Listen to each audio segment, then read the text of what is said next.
Yeah, I don't know.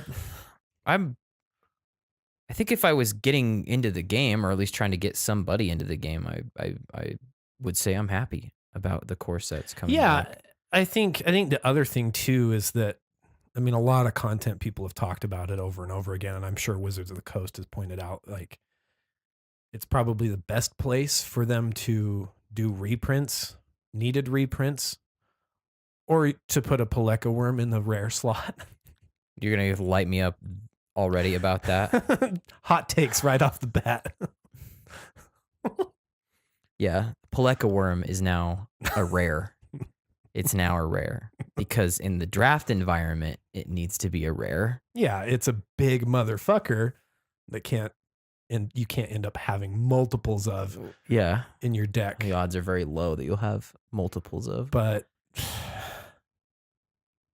well, but otherwise I think it actually is good because there's a lot of opportunity to do um to be doing reprints that are needed for the format, and then they can sprinkle in some flavor, just a few new things to keep people going through the summer. But I don't know. I'm happy it's back. You're Overall. happy it's back. I'm happy it's back. Now that's not to say that this is super awesome for Commander players. If you get your hands on a Crucible of Worlds, congratulations. Yeah, congratulations. But I don't think that it's like we've had much better stuff. Dominaria was awesome. Battle Bond was awesome. We've got Commander 2018 coming. This is probably low on the totem pole for Commander players. Kai, are you feeling release fatigue? Uh, I don't know if it's because we do this that I'm exhausted by. It's just endless spoiler season. It feels like like Battle Bond was spoiler season a couple seconds ago. yeah, I think. And then a couple nanoseconds ago, we're core 19. Yeah, I mean, I think you and I kind of were maybe dismissive of core 2019 because we're just like, there's so much shit to cover from Battle Bond and Dominaria still that we're still interested in looking at, and there's not exactly time to get to all of it. Yeah. And then there's this new set, which people are losing their shit over some things from it, and we're just kind of like, do we got to get to it? I feel just fatigued. Can we just defer to everybody else? I feel fatigued. Yeah. We're sitting there talking like, I don't know, this guy already talked about that. This guy already talked about that. Yeah, like when we're going through all the cards, we're like, do we need to talk about it? Somebody else already covered it. Yeah, I think about this. There's some exciting things in this set, but there's exciting things in every set. Oh yeah. For every format, but man, it's the last thing. I think the last I felt this was like early this spring when we were doing like the Ixalan run. Oh yeah. And then what else was going on? I remember just being like, man, dude, we're doing like review. We're just doing set review after set review. Yeah, it seems to hit us with a lot, and I don't know, like I think to me, like it's more fun to get into the nitty gritty than having to actually spend time like just on the surface of a new set. At least that's the thing for me. Like I derive more satisfaction out of actually getting into the trees and looking at a deck than theory crafting with stuff we just barely saw. Sure. But we got to do it. So We got to do it. We got to do it. I'm going in, dude. How do we want to do this? Are we doing by color again, like our typical decorum, and you give me cards that you're excited about? So I think we should start with Legends and just do kind of like a brief overview. Or you want to do Legends first? And then let's hit up some colors. And I think it's just sort of, maybe it's just me, but I think it's kind of obligatory that, we play Elder Dragon Highlander. Maybe we should just really quickly talk about the Elder Dragons that are new here or reincarnated. What do you think of that? Should we approach it that way, or should we? Yeah. Well, let's do the mono Legends first. Okay, cool. Yeah. Cool. Hit me with one. So I'll just start off with white and go with Lena, if I can find her really quickly. Lena, selfless champion. So she is 4 and 2 white. When Lena, selfless champion, enters the battlefield, create a 1/1 white soldier creature token for each non-creature you control. Okay. sacrifice Lena. For each non-creature you control. What? Yeah, or each non-token creature you control. Okay, Excuse me. Sacrifice Lena. Creatures you control with power less than Lena's power gain indestructible until end of turn, and she is a 3/3. So, I mean, I'm just gonna be brutally honest. I don't see anybody using this as a commander, and if they are, they're just kind of being cute.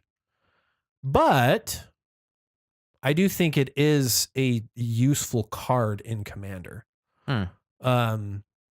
What's the context for it? Like, well, specifically, I think just that last ability in and of itself is decently valuable. Sacrifice Lena. Creatures you control with power less than Lena gain indestructible until end of turn. I can see using this in a context like in a Reese deck. Yeah, you're mostly like pretty much everything is tokens, but it would protect your commander in addition to the tokens that you set up. So her first ability, her ETB, isn't going to be super relevant. I mean, her first ability does contribute in that context as well. So when she enters, if you've got other non-token creatures in play, you're going to get some tokens out of her. So you can set some play up. I can see contexts where she is really valuable. It may be useful. I don't know. It's just like you're not going to see it pop up in a lot of places, I don't think, but it does have value in the format. I'm looking at this and I don't see it with what exists. So you got Dauntless Escort for Reese. You have the Selfless Spirit for Reese. Oh yeah. Like you have Heroic Intervention for Reese, if we're just sticking to the deck that you said. Yeah. What else? There's just a lot of effects. Oh yeah. There are a lot. Like I think it's one of those things, like if you get your hands on it, like you could put it to use reasonably in places, but it's her mana cost. It's like she's 6 mana, and that's the other. Hey, they got to be less power than her. Yeah, and that's the other problem is that if you're putting it in, like I said, I mean the example I'm using, if you put it into Reese, his activated ability is 6 mana. So if you have anything else set up, you're probably just going to activate Reese. You're going to activate his ability rather than cast her. So she kind of is a tough sell. And like I said, I think she's just unuseful as a commander. Unuseful. Yeah, that's the first thing that's the first thing you want in your commander. I want a really unuseful commander that's mono white. So you can get away with it with any other, Yeah, there's other colors that maybe you could be okay with something like that, but in mono white. Hook me with that Calamity, man. Give me that Calamity. All right, blue guy. Psi Master Thopterist, a 2 and a blue. Whenever you cast an artifact spell, he's a human artificer. Whenever you cast an artifact spell, create a 1/1 colorless Thopter artifact creature token with flying. He's a 1/4. He also has an activated ability, 1 and a blue. Sacrifice 2 artifacts to draw a card. Man, is this guy late to the party or what? Kind of is, right?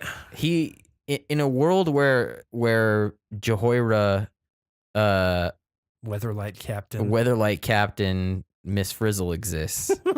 This guy is horrifyingly late to the party. He's like the Hubert Humperdinck of freaking artifact legends. Right? Like I think with the whole historic thing going on in Dominaria. Yeah, you're right. As a commander. You're right. I mean, yeah, it's true. I just want to mail this guy a letter. Like, you're late.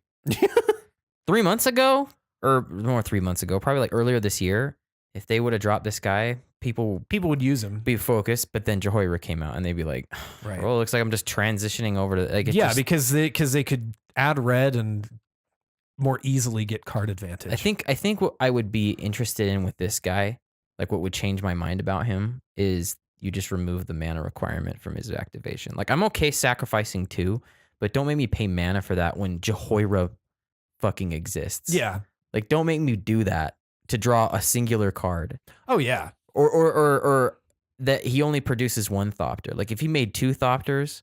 Well, yeah, if he made 2 Thopters, then you could start doing loops with the Skull Clamp, right? Which yeah, you're right. If he made 2 Thopters. Because then you could do the Ashnod's Altar or KCI plus a Skull Clamp. It would get pretty busted. You could spin through. I don't know, talk to Jehoira about freaking busted shit then. But yeah, exactly. I mean, it's not like we haven't seen commanders on that power level. It's just, I don't know. I think he's really cool. I would put him in my Jehoira deck. Yeah.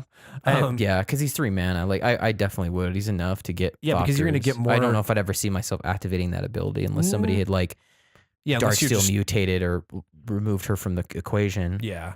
Uh, He's good. yeah, he's late. It's just That's that it. That's he's it. late. He's not Exactly. bad. He's not good. You're just late, man. You're late for work. You're late for work. Is there a mono black legend? There is a mono black. It's Isareth the Awakener. Okay, hit me with that So one. it's 1 and 2 black. It has Death Touch. It's a 3/3. Whenever Isareth the Awakener attacks, you may pay X. When you do, return target creature card with converted mana cost X from your graveyard to the battlefield with a corpse counter on it. If that creature would leave the battlefield, exile it instead of putting it anywhere else.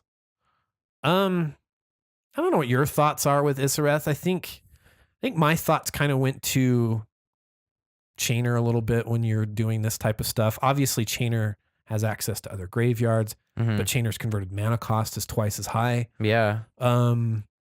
So I don't know. I didn't put a lot of research into looking into what Isareth could do, but I would imagine start with your Chainer lists, see what translates over, because I would guess you can probably make a lot of similar things happen.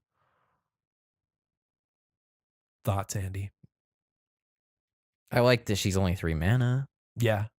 for a 3/3 death touch. That's pretty hardcore right Yeah. there. Yeah. I mean, like that in and of itself is pretty nice on a creature when we're assessing as a commander. But in the context of commander, maybe Cedrus wants this. Okay. Because you can kind of, I don't know, because you're paying the full cost. Like Cedrus Yeah, you've got to. already gives them Unearth. If this is like subordinate to Cedrus. Yeah, and see, and that's the thing is like you would very obviously have to have your big black mana package in this deck because Why do they have to be it's exiled? gonna be so hungry. Why do they have to be exiled? Like does that? So let me ask you this Because you're paying the cost of them, right? Right. You have to pay like X. you're essentially paying the mana X is, cost. yeah, like what are we? What? Why do I have to fucking exile it? I gotta pay it again. Right. You know, Right. Yeah, I don't know. it's only monocolored. It's not like we've got green on this or white. I don't know. I feel like it's. But again, yeah, like the context of the draft environment and standard, maybe that is a little just too busted. They keep recurring this creature over and over and over I'm again. sure. But it's like I don't get Rex Sage here. I don't get I don't get the Sun Titan that just chains something in with it. Sure. This one's kind of annoying. It's annoying how good this thing almost is. And I feel that way about Sai as well. Like Sai is really pretty good. Yeah. And Sai is maybe a little better than Isareth. I don't know. That's a really subjective statement, but yeah, I'm not sure about that one. And one of the problems I think when it comes to doing set reviews with new cards Yeah. is to me there's sort of always this question of what already exists in terms of commanders. And is that even a good thing to think about? Like, Yeah. Sometimes it's just like, I don't know, I want to do this. It's different. Yeah, exactly. And that may be the thing. Is like I just want to try it out and see if it works. Unless there's some really hard overlap. Yeah. Really hard overlap Yeah. with it. So, I mean, obviously like trying to get stuff into your own yard and just getting it out into play through Isareth. I mean, we just did a kind of reanimator episode, so But you have to pay the whole cost. but you do have to pay the whole Like, cost. you have so to pay the whole thing. it you know? doesn't exactly fit into doing Right? reanimator, does it? Yeah, a little bit. I don't know. I think if they didn't get exiled, I'd be like, that's pretty cool. You can just keep bringing them back. They're probably not going to block her because it's a 3/3 death touch. So here's what's funny to me about this one though. It's mono black. That's not super, flexible. So it says that you put a corpse counter on it. Like if it didn't have the corpse counter on it, would it not get exiled? Yeah, but good luck getting rid of that in mono black. I don't know. I'm just trying to figure this shit out. Okay, I gotta reposition. Lathless Dragon Queen, 4 red for a 6/6 flying. Okay. Pretty good. Whenever another non-token dragon enters the battlefield under your control, create a 5/5 red dragon creature token with flying. It's 1 in red. Dragons you control get +1/+0 to the end of the turn. And I'm all right with this one. I'm into it. I'm all right with this one. Yeah.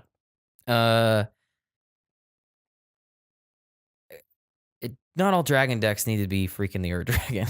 Well, no, I It's think just- I think that's just it. Like it Like, doesn't. they're mostly red. Like the best dragons are red. Yeah, exactly. Like you're going to have enough dragons in red that you'll be fine, right? Like I don't know if I'd play this thing, but if somebody showed up with that at a table, I'd be like, man, you're cool, man. You're cool playing this. And I mean, let's be honest. Whenever there's a dragon, you got to be thinking about Kaalia. If your Kaalia deck is more heavily dragon, Yeah, right? That could double up those. You could With you those could get some tokens big for sure. benefit out of that. Yeah, no, I see it. It's pretty good. I mean, it's not revolutionary, but I think that's what I like about it. Well, yeah. 2 more mana and it's on the clock, which is good. But then there's all these other dragons that are getting bigger.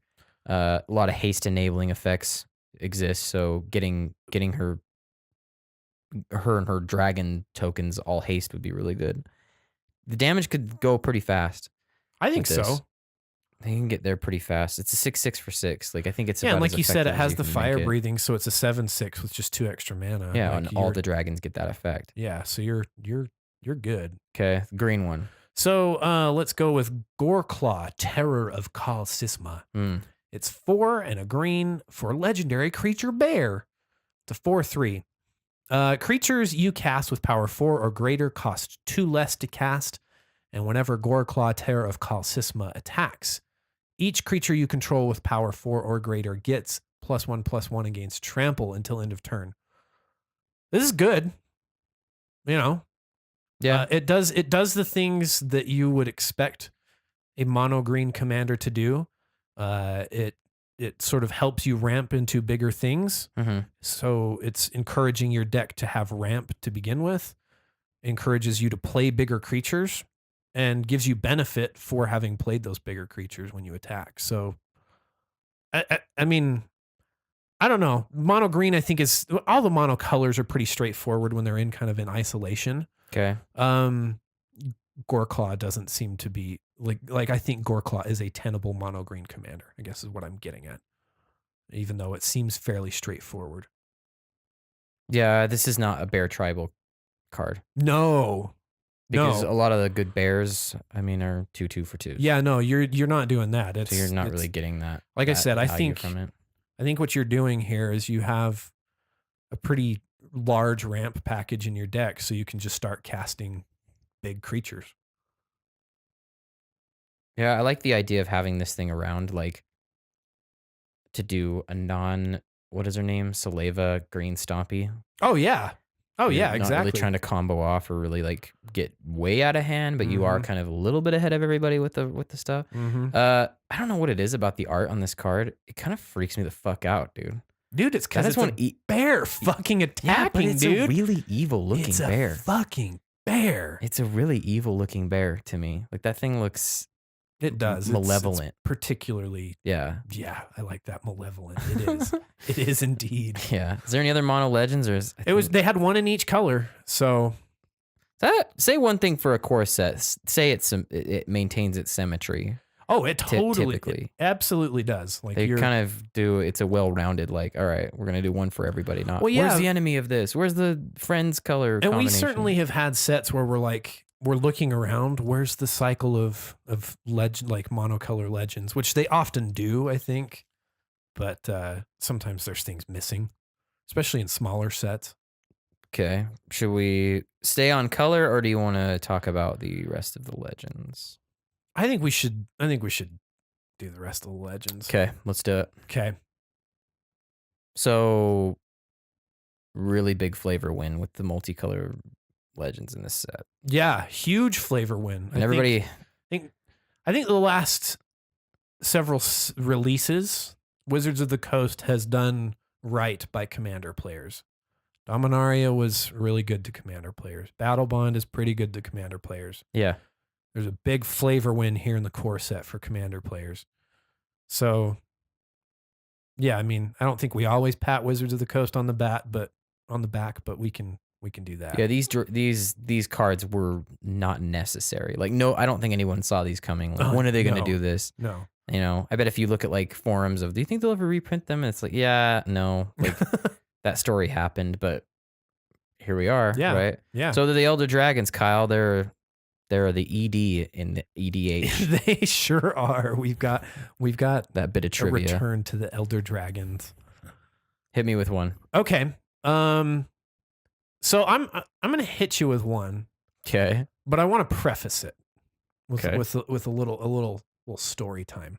What? So the other day, Kate or Elise and I, we were hanging out, and she was like, let's play a game, Kyle. Let's come up with our useless superpowers. And I was like, okay, give me an example. Sounds painfully Elise to me. It's very Elise. She's like, I was like, so hit me with your useless superpower. She's like, I only have sharp teeth when I do a cheesy grin. And I'm like, okay. Okay. So I start rolling with it. I'm like, all right. So here's mine. Oh God. Whenever I give a baby a high five, it's a supersonic, like glass shattering high five. Only with babies, just shattering glass, right? And then I was like, okay, let's keep rolling with this. Maybe like I reach into my pockets and there's always just like random nuts and bolts in my pockets. Not for any like particular thing. I just reach in there. I'm like, and not, like I don't have any use for them, but I just have these random nuts and bolts. Random nuts and bolts. I hate how entertaining this thought experiment is. And so like, or like the only thing that I can, like, I'm able to cast illusions, but the only illusion I'm able to cast is monkeys doing the electric slide. Like, anyways, I think Wizards of the Coast kind of got playing with this idea of what would be your useless superpower. If you were an elder dragon. And it ended up on some of these elder dragons. Okay. Well, so now that you've prefaced this, what one of these are you talking about? So I'm looking a little bit at Chromium the Mutable. Yeah. So it's 4 and Esper, so white, blue, black. It's a 7/7 for 7. So that's okay. That's fine. It has flash. The spell can't be countered. These are all good. All of these are good things. But it has this other activated ability. Okay. Discard a card until end of turn. Chromium the Mutable becomes a human with base power and toughness 1/1, loses all abilities, and gains hexproof. It can't be blocked this turn. Do you have to discard a card to get him to You have to discard a card to turn him into a useless human. Which I guess he is hexproof, but I don't know. That seems to me kind of like a useless superpower, Andy. I mean, yeah. Unless there's like some kind of lore thing that we're missing on, like, I don't know, he really liked to just fit in. There must with be the people. There must be something we're missing out on. Because here's the thing I'm thinking, like, Okay. if somebody lights off a pestilence, a pyrrhemia, somebody like like you're feeling like, oh shit, somebody targeted my chromium, so I'm going to discard a card and to turn it into a 1/1 hexproof human. And then someone's like, okay, I'm going to cast my Toxic Deluge now. That's unblockable. He basically turns into Visible Stalker. Yeah, cool. Like, I don't know. It just, I'm not turned on by Chromium, dude. Well, I'm glad he's here. I'm not either. He's a good counter breaker against somebody who's trying to control the game. Like, he's a good card for that. But then I would point you to Nezahal. Yeah. Who gets you card advantage, can't be countered, gives you no max hand size, and then has a similar evasion type ability. Yeah, it's 3 cards, but I still think it kind of self-deters its removal. Yeah. When people try to target it. And correct me if I'm wrong, but I think making him a 1/1, like, I think that might negate some of the abilities that you have enchanted to him if you do that. Yeah, so if you've got enchantments that make him larger, this should go over the top. I could be wrong, but that seems to be something that people are wondering about, is that if you make him that 1/1, does he lose some of that? Because it's something to do with like the layers, like where they are falling in on the card text. So like even if it's not true, why are you like, he's already flying 7/7, so it's only flying creatures that are a problem for him. Right. And how how desperate are you to do combat damage that you can't just crash into that flying creature with a 7/7? Right, exactly. It's just, yeah, I think I agree with you. Like it's a very strange card, very strange. And And- honestly, like Esper kind of needed a non-artifact, non-Aloro like commander. I agree, and this is one that kind of misses the mark of being, I don't know, like useful in a way, to a point where it can unseat those, right? Yeah, Where we can get away from Sharum, get away from Aloro while being in those colors. Obviously, people are going to build this deck because he's weird. Like, it is very weird, but, and it's an Elder Dragon, so, you know, flavor win. But I don't know. It's not competitive. It's too vulnerable. Something interesting to me is in the design that Wizards of the Coast has been kind of doing. I've noticed this lately. Like, there's a lot of not quite hexproof type designs. There's stuff like this where you can discard a card and he gets hexproof, but he changes into a 1/1 human. sure. There's Nezahal where you can discard 3 and kind of like, Hexproof is a pretty Get out of strong the way. ability that removes a lot of the interaction. yeah, like Tromocratus is another one where it's like it's hexproof unless it's attacking. Right. Like there's a lot of these kind of like, what was the angel from Dominaria, that it's protected from activated and triggered abilities, but not spells. Yeah. You know, there's a lot of that kind of stuff, and this one kind of is a miss to me. But then there's that Ishai one or whatever. Yeah, chick that just is, gives everything. everything and everybody except for herself hexproof. Yeah, like it's sort of a weird balancing game that Wizards of the Coast is playing design wise, and this one just to me kind of misses. And then they have the hexproof from specific creature, like Right. color types, creatures. Right. Or yeah, was that a thing? Was that in Dominaria? Yeah, like it was hexproof from black or hexproof from red. Yeah, exactly. Things like to that end. But these are hexproof's just really strong. It just is. It's really strong. is. I don't know if I'm opposed to them having weaker versions of hexproof. I'm fine with it design wise. I just like, I think my point being that this one sort of misses the mark in terms of being useful enough. Sure. I think the only thing that would probably make me feel a little bit better about this guy or this dragon is that if we just got rid of the unblockable part and gave it something like even that it was indestructible. So Oh, yeah. it's significantly smaller or just something. Like, Yeah. I don't know. The unblockable I think is a little bit, I mean, there's just so many ways to give it unblockable in those colors, Oh yeah. right? Specifically like, Yeah, like it's unnecessary. yeah, in there's those colors. artifacts, there's equipment, you know? Yeah, there's oh yeah, plenty. it's indestructible. Like this thing just is harder to remove, I guess. Which But is what again, you that's need. me trying to change cards, you know? Nikki B's back. Oh, again. Nikki B, dude. God, we've been Nikki hanging out with fucking him B. a lot lately, right? Nicol Bolas the Ravager. Well, I mean, I guess not. He's rotating out with Amonkhet, right? I think so. Was there any other cards that he was on When since was Amonkhet?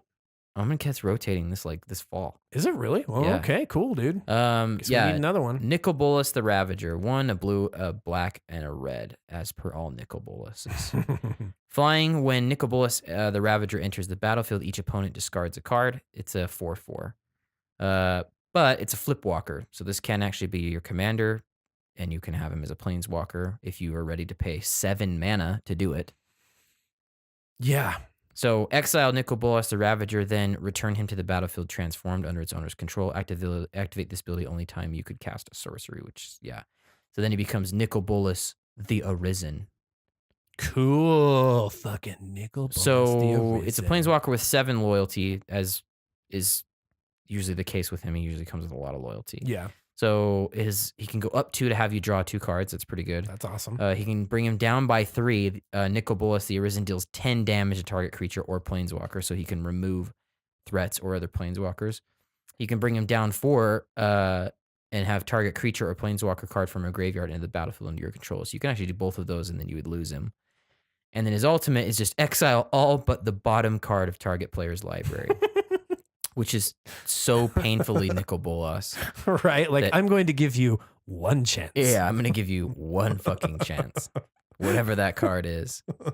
So our friend AP's been struggling with this deck, Oh, really? and let me kind of, dude. I mean, if I opened up this like text conversation I've had with him over the course of just even today, we're all over the place with it, and I think it's just because this guy is kind of falling into like the Queen Marquisa. I was gonna say, like, one of my Place. notes about Nicol Bolas is that he's not asking you to do anything in particular, but provides a lot of good things, Sure. right? Yeah. He ETBs discards. Right? Yeah. He's 4/4 for 4. Getting him into that Planeswalker mode, that's pretty rough. That's a steep cost in those colors. If you cast him on turn 4, it's likely that you'll see a board wipe eventually before you get him into a Planeswalker. So Yeah. pretty much to me, it's a race to turn him into a Planeswalker while the other people are racing. Which is kind of the funny thing about Planeswalkers, right? Because like Planeswalkers are a race to try and get your ult.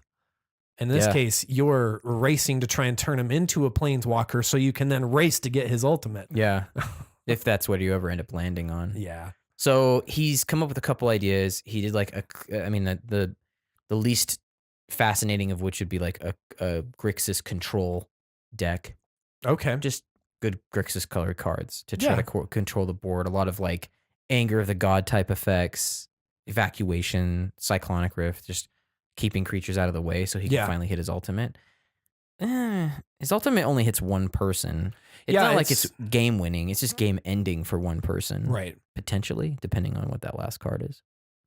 Yeah. So I don't know about that. The other one was like a supervillains deck. So he loads all of Bolas's employees into the deck because hey, while we have Planeswalkers, let's just whatever. I think that's actually because he can block for them pretty early, and then you've got like the Tezzeret. I guess Ralzarek is his boy now. Like just a bunch of different people that you know what I mean. Yeah. He called that deck Malicious Compliance. I remember the name of that list, so it was pretty funny. I think they're all called Malicious Compliance. And then weirdly a Spectres deck with a lot of Spectres because of the discard. And then he's thinking like they're good flying blockers, but they're just taking away people's stuff on the way up. I don't know. Some of the Spectres are kind of mana intensive. Sure. It's not the craziest idea I've heard. No, I don't think so. I mean, like I think he is just really flexible though, because my thought was this looks like a pressure deck where he's just a component of it. Yeah. Like it's a different way to, like, I don't know. I think Nakusur, when you're in those colors doing pressure, has a very linear build of like, okay, we're just trying to draw cards and I'm trying to manage card advantage while I'm doing that.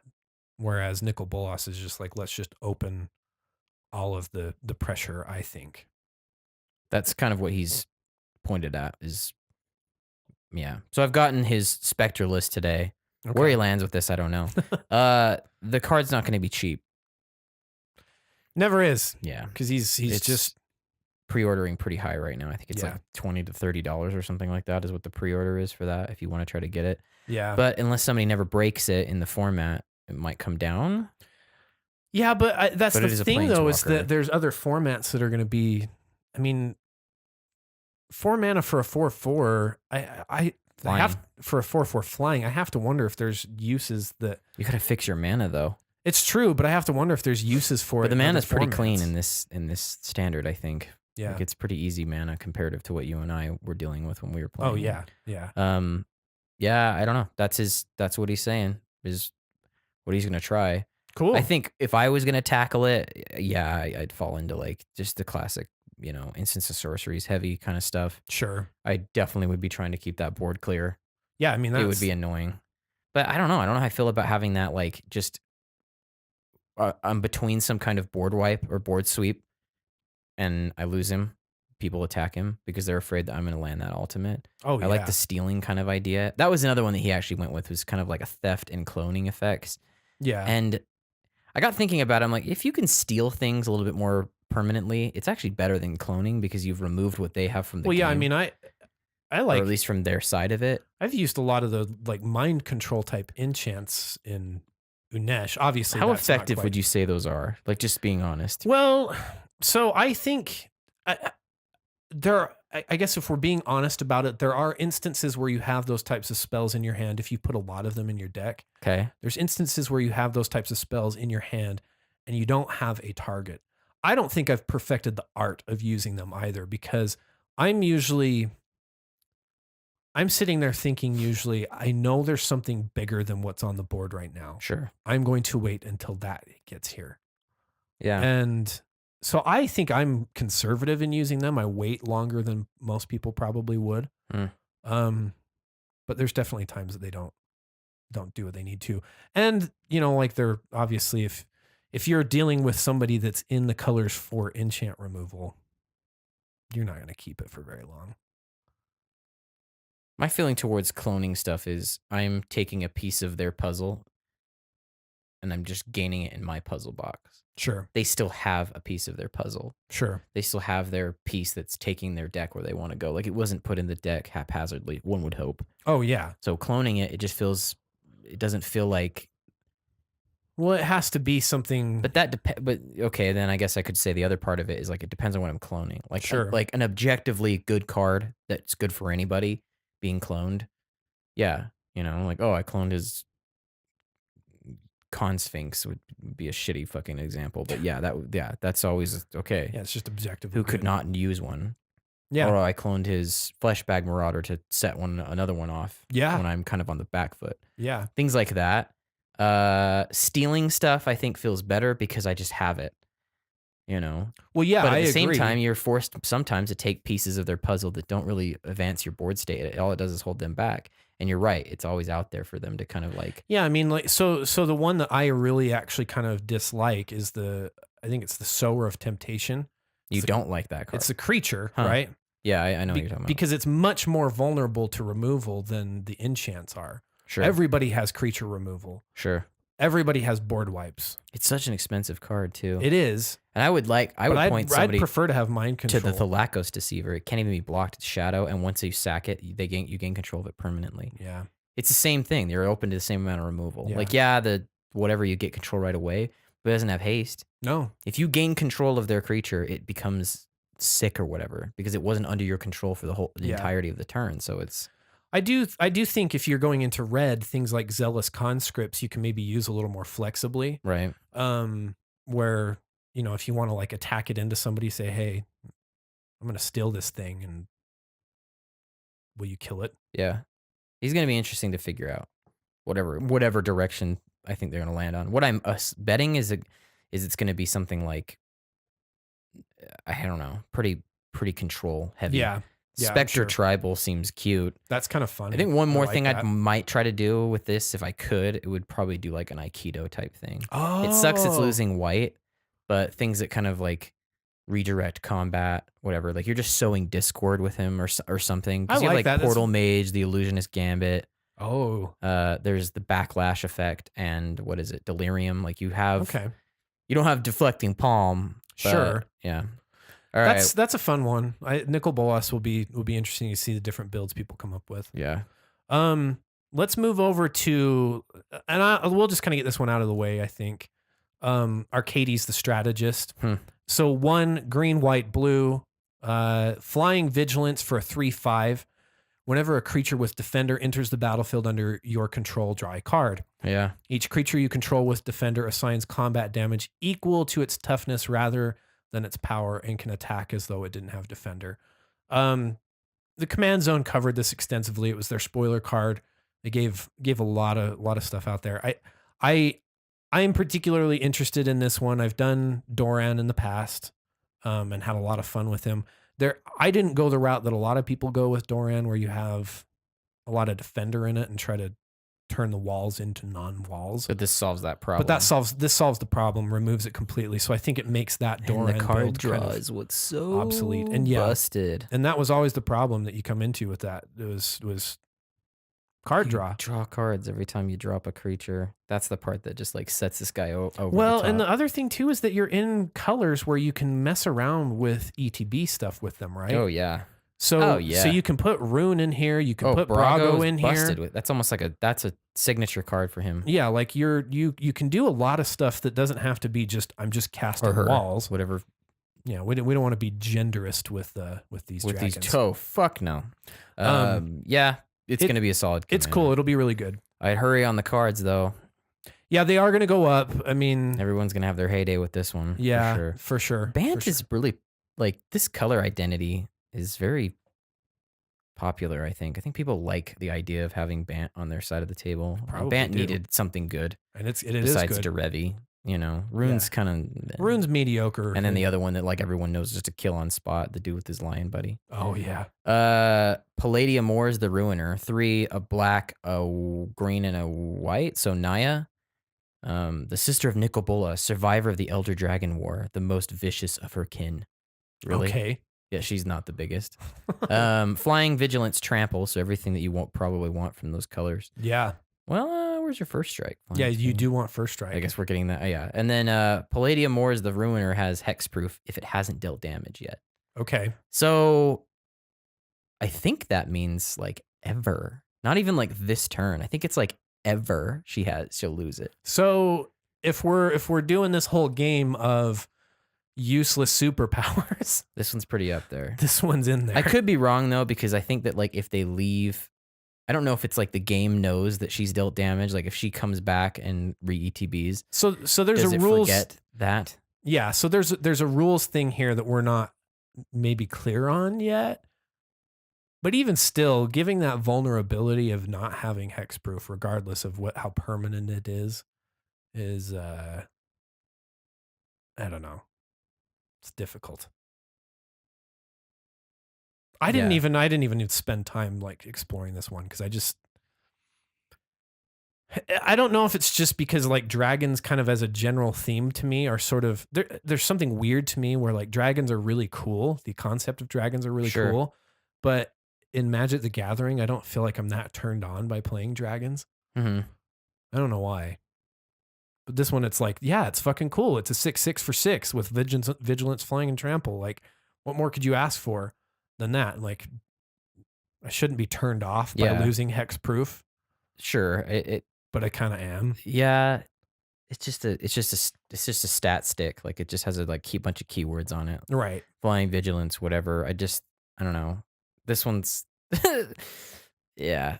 I mean, if I'm wrong, the Conjurer's Closet is probably what you definitely want to do. Flicker form, like to try to keep that. But it's like, dear God, like just do the Swiftfoot boots now. Well, yeah, you have one chance to equip her safely before. Yeah, if I'm wrong about that, if I'm right about it, then even if I'm wrong or right, this card is still just like, yeah. Well, and I guess maybe to me, it's a little bit dangerous to have such vanilla stats on something. Like, again, this one's not really asking you to do anything. It's just a Naya Dragon. Yeah. Which, I for whatever reason, I'm okay with that in other contexts. Nicol Bolas, like, yeah, I want to see that deck. But you can say that the Nicol Bolas like has an objective in the deck. It's true. That you want to see happen. It's true. Like, what's the objective with Palladium Moors, the Ruiner? Yeah, because that's your command deck. I want to put her out, do nothing with her until I've got enough equipment to one shot, and then hope nobody does anything from them. Right. Or if I've fallen into a It's like having her out for so long, and then it says dealt damage anyway, so you can't even block. Oh sure. If somebody attacks you and you block, you lose your hexproof. It's not even to a player. Even if it was till end of turn, I think that would be a little bit better. But right. I think you're right. And then plus, it's not on the clock. It's a 6/6. Where's the hexproof even coming from? It's not even like. I mean, I guess green has hexproof. Yeah, green does. It's just a weird card. That one is weird. It's just weird. Okay, last one. Okay. So Vivictus Asmadi the Dire. Sure. So 3 black, red, green for a 6/6. So 6/6 for 6 again, flying. And this one says, whenever Vivictus Asmadi the Dire attacks, for each player choose target permanent that player controls. Those players sacrifice those permanents.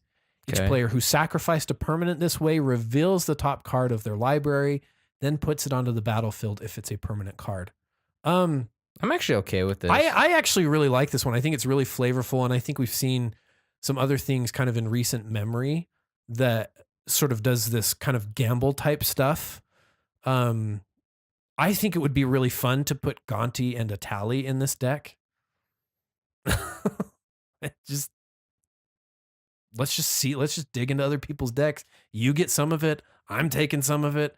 What's happening? I think and like the lantern. What is it? They use for lantern control in Commander. Yeah. I like what this thing could do. Sure. They're losing their permanents and something just rotates in and it's just a big creature. I think people could have fun playing along with this. It's just going to require some setup is all. And I think if you do some double combat stuff, you can maybe give yourself a bit of an insurance policy. So if you accidentally put in something that's just too good, you don't have to wait a turn around the table to deal with it. I don't know. It's a gamble, but I think it's actually really cool. Yeah.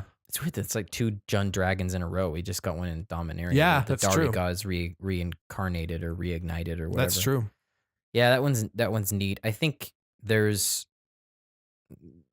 it's definitely fallen in that like what is it? The Smash Brothers side of things. Oh, the yeah. Shatter Gang guys side of stuff where it's the Jund type of control, which is not exactly easy to pull off. Like I'm just wrecking shit and I don't know what's gonna happen. Yeah, and if it's not a permanent, it's just like it whiffs. Yeah, it does whiff. So it could really hurt non-permanent centered decks like mine.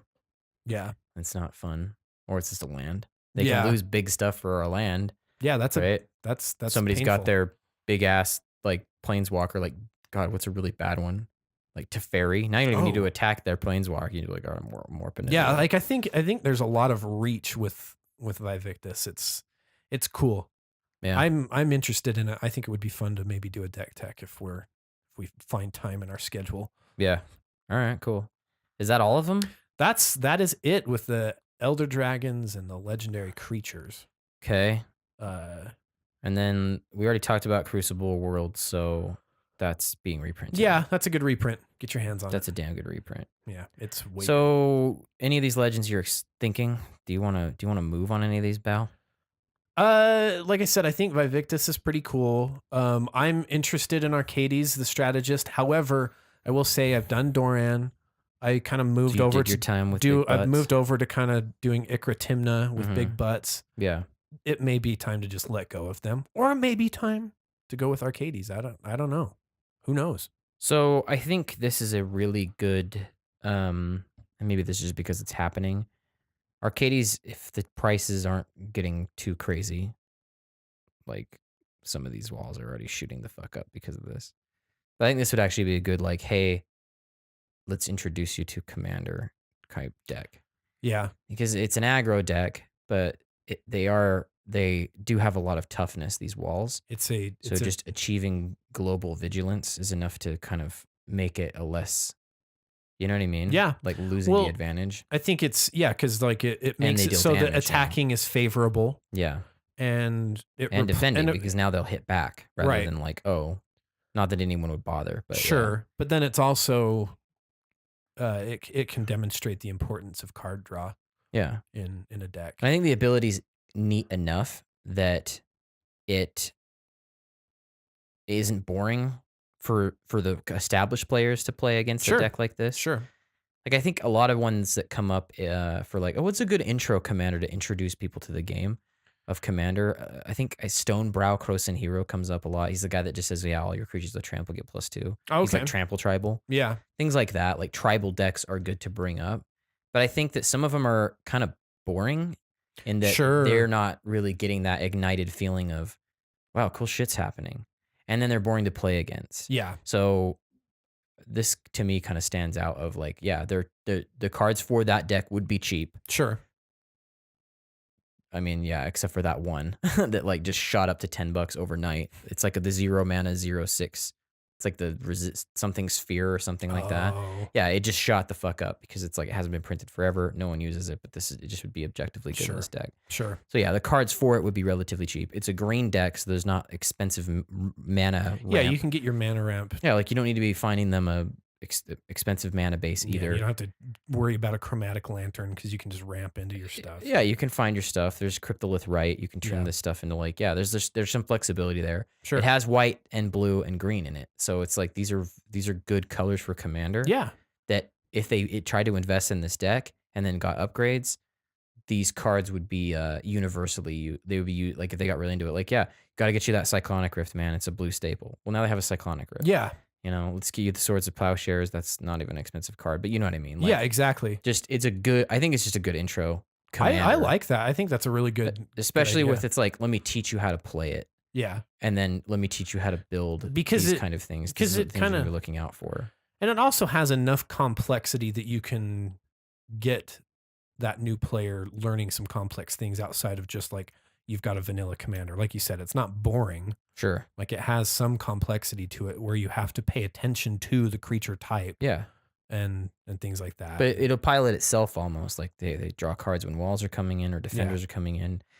You need to be controlling your commander. If you Yeah. don't have the assault formation or some other ability that lets you unlock the defender attack law, Yeah. like that's another thing that they're learning is like, yeah, I do want to be controlling my commander. Mm-hmm. The relevant colors of green and blue. Yeah. Like I don't know. I was just thinking about this being a very good intro commander that isn't a precon. I really Because like the precons are like, they aren't really learning anything. It's you hand them this deck. It's okay. Let me back this up. It's good to introduce people to Commander via the precons if everyone in that game is also using the precons unedited. Yeah, because they're know. definitely not powered appropriately. Yeah, they seem to play against each other pretty well, except for that wizard deck, except for that last wizard deck. And Calamity. Yeah, and Calamity. What year was it where it seemed like they were just? I think it was the third gen ones, the Planeswalkers. It seemed like they were just really balanced against each other. Yeah, we got out those of the box. We got those, and we could not end the game because we undid each other. It was just really perfectly balanced. Yeah, it was a long, grueling game. I remember Like that for it some took us reason. probably like 3-4 hours to get through it. Like I'm not even kidding. It was a grind. Yeah. I mean, it wasn't a grind. Like we all got to do weird things, but it took a while. Just something to think about with Pallades. Like if you're trying to get somebody into the game and teach them how to make decks, this would be a good, easy one to do. I like that. Wouldn't break their back on how to do I it. think that's a really good idea. Okay, let's talk about the obligatory planeswalkers, dude. Okay, should we do that? Johnny, Adversary of Tyrants. He's back. He's back. He's fucking back. Yeah, 2 white. Put a 1/1 counter on each of up to 2 target creatures. This is up 1. He comes in with 4 loyalty, by the by. Return target creature card from converted mana cost of 2 or less from your graveyard to the battlefield. So a little bit of reanimation there.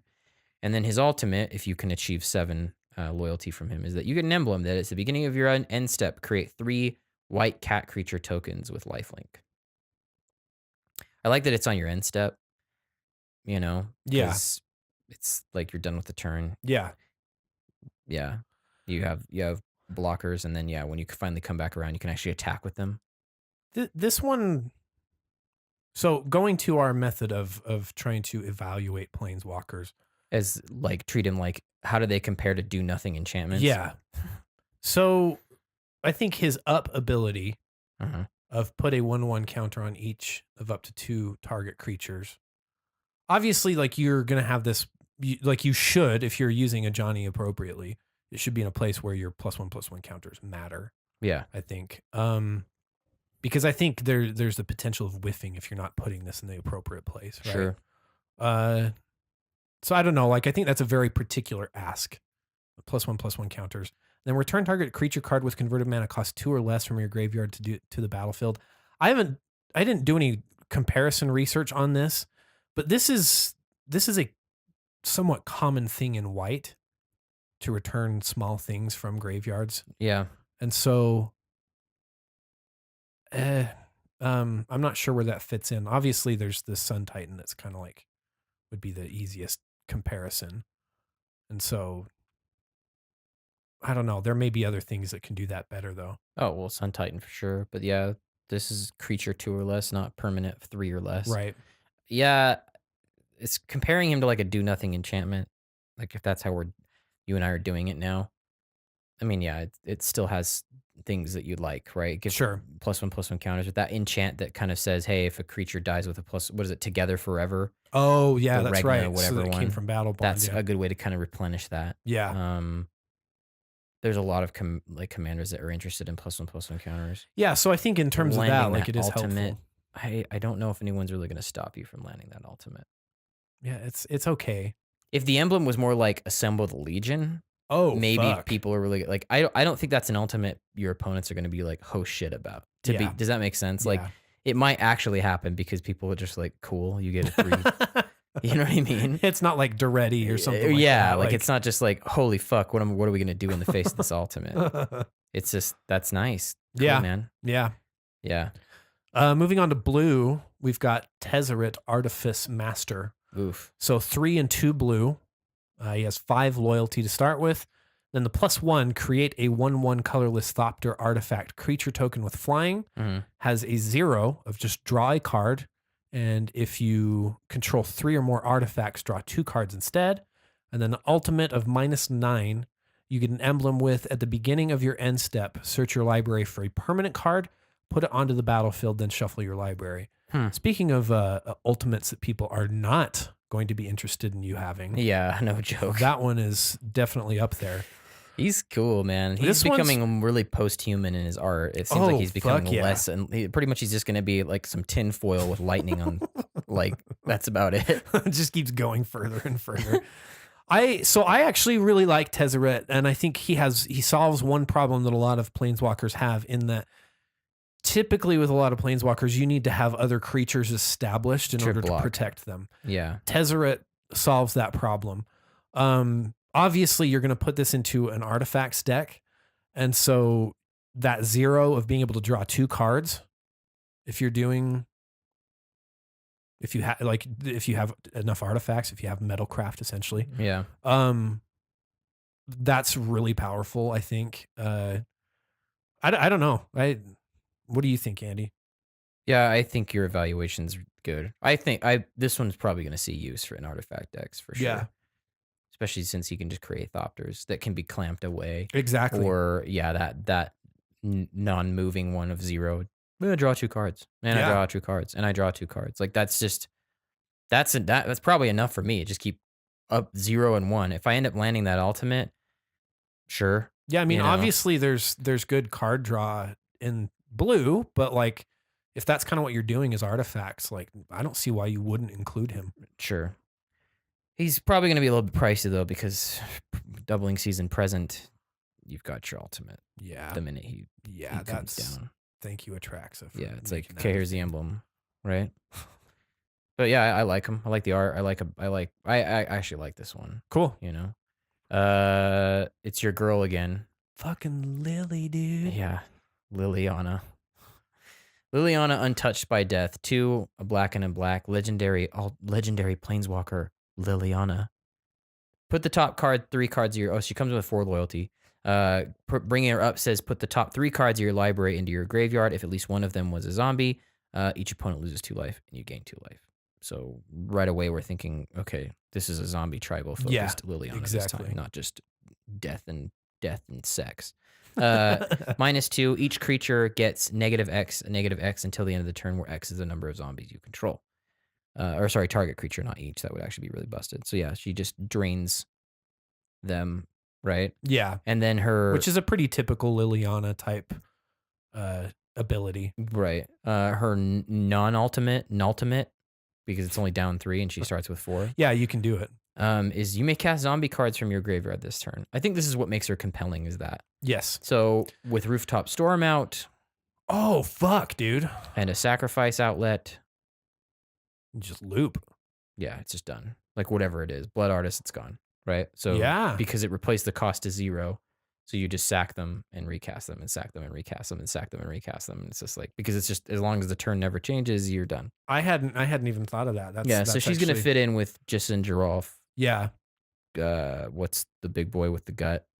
Master Blaster. Grimgrin. Yeah, Grimgrin. I was like, Grim is in his name, but I'm like, what is Grimgrin. Grimgrin for sure already has that combo going on. She helps out with it. I don't know about Sidisi so much, because that she doesn't really actually use a lot of zombies. Yeah, like I don't think Sidisi has to even be though she's kind of zombie tribal, but yeah, there's a lot of cards that are really strong with Sidisi, like the Ramunap Excavator. Like, just things that are just good.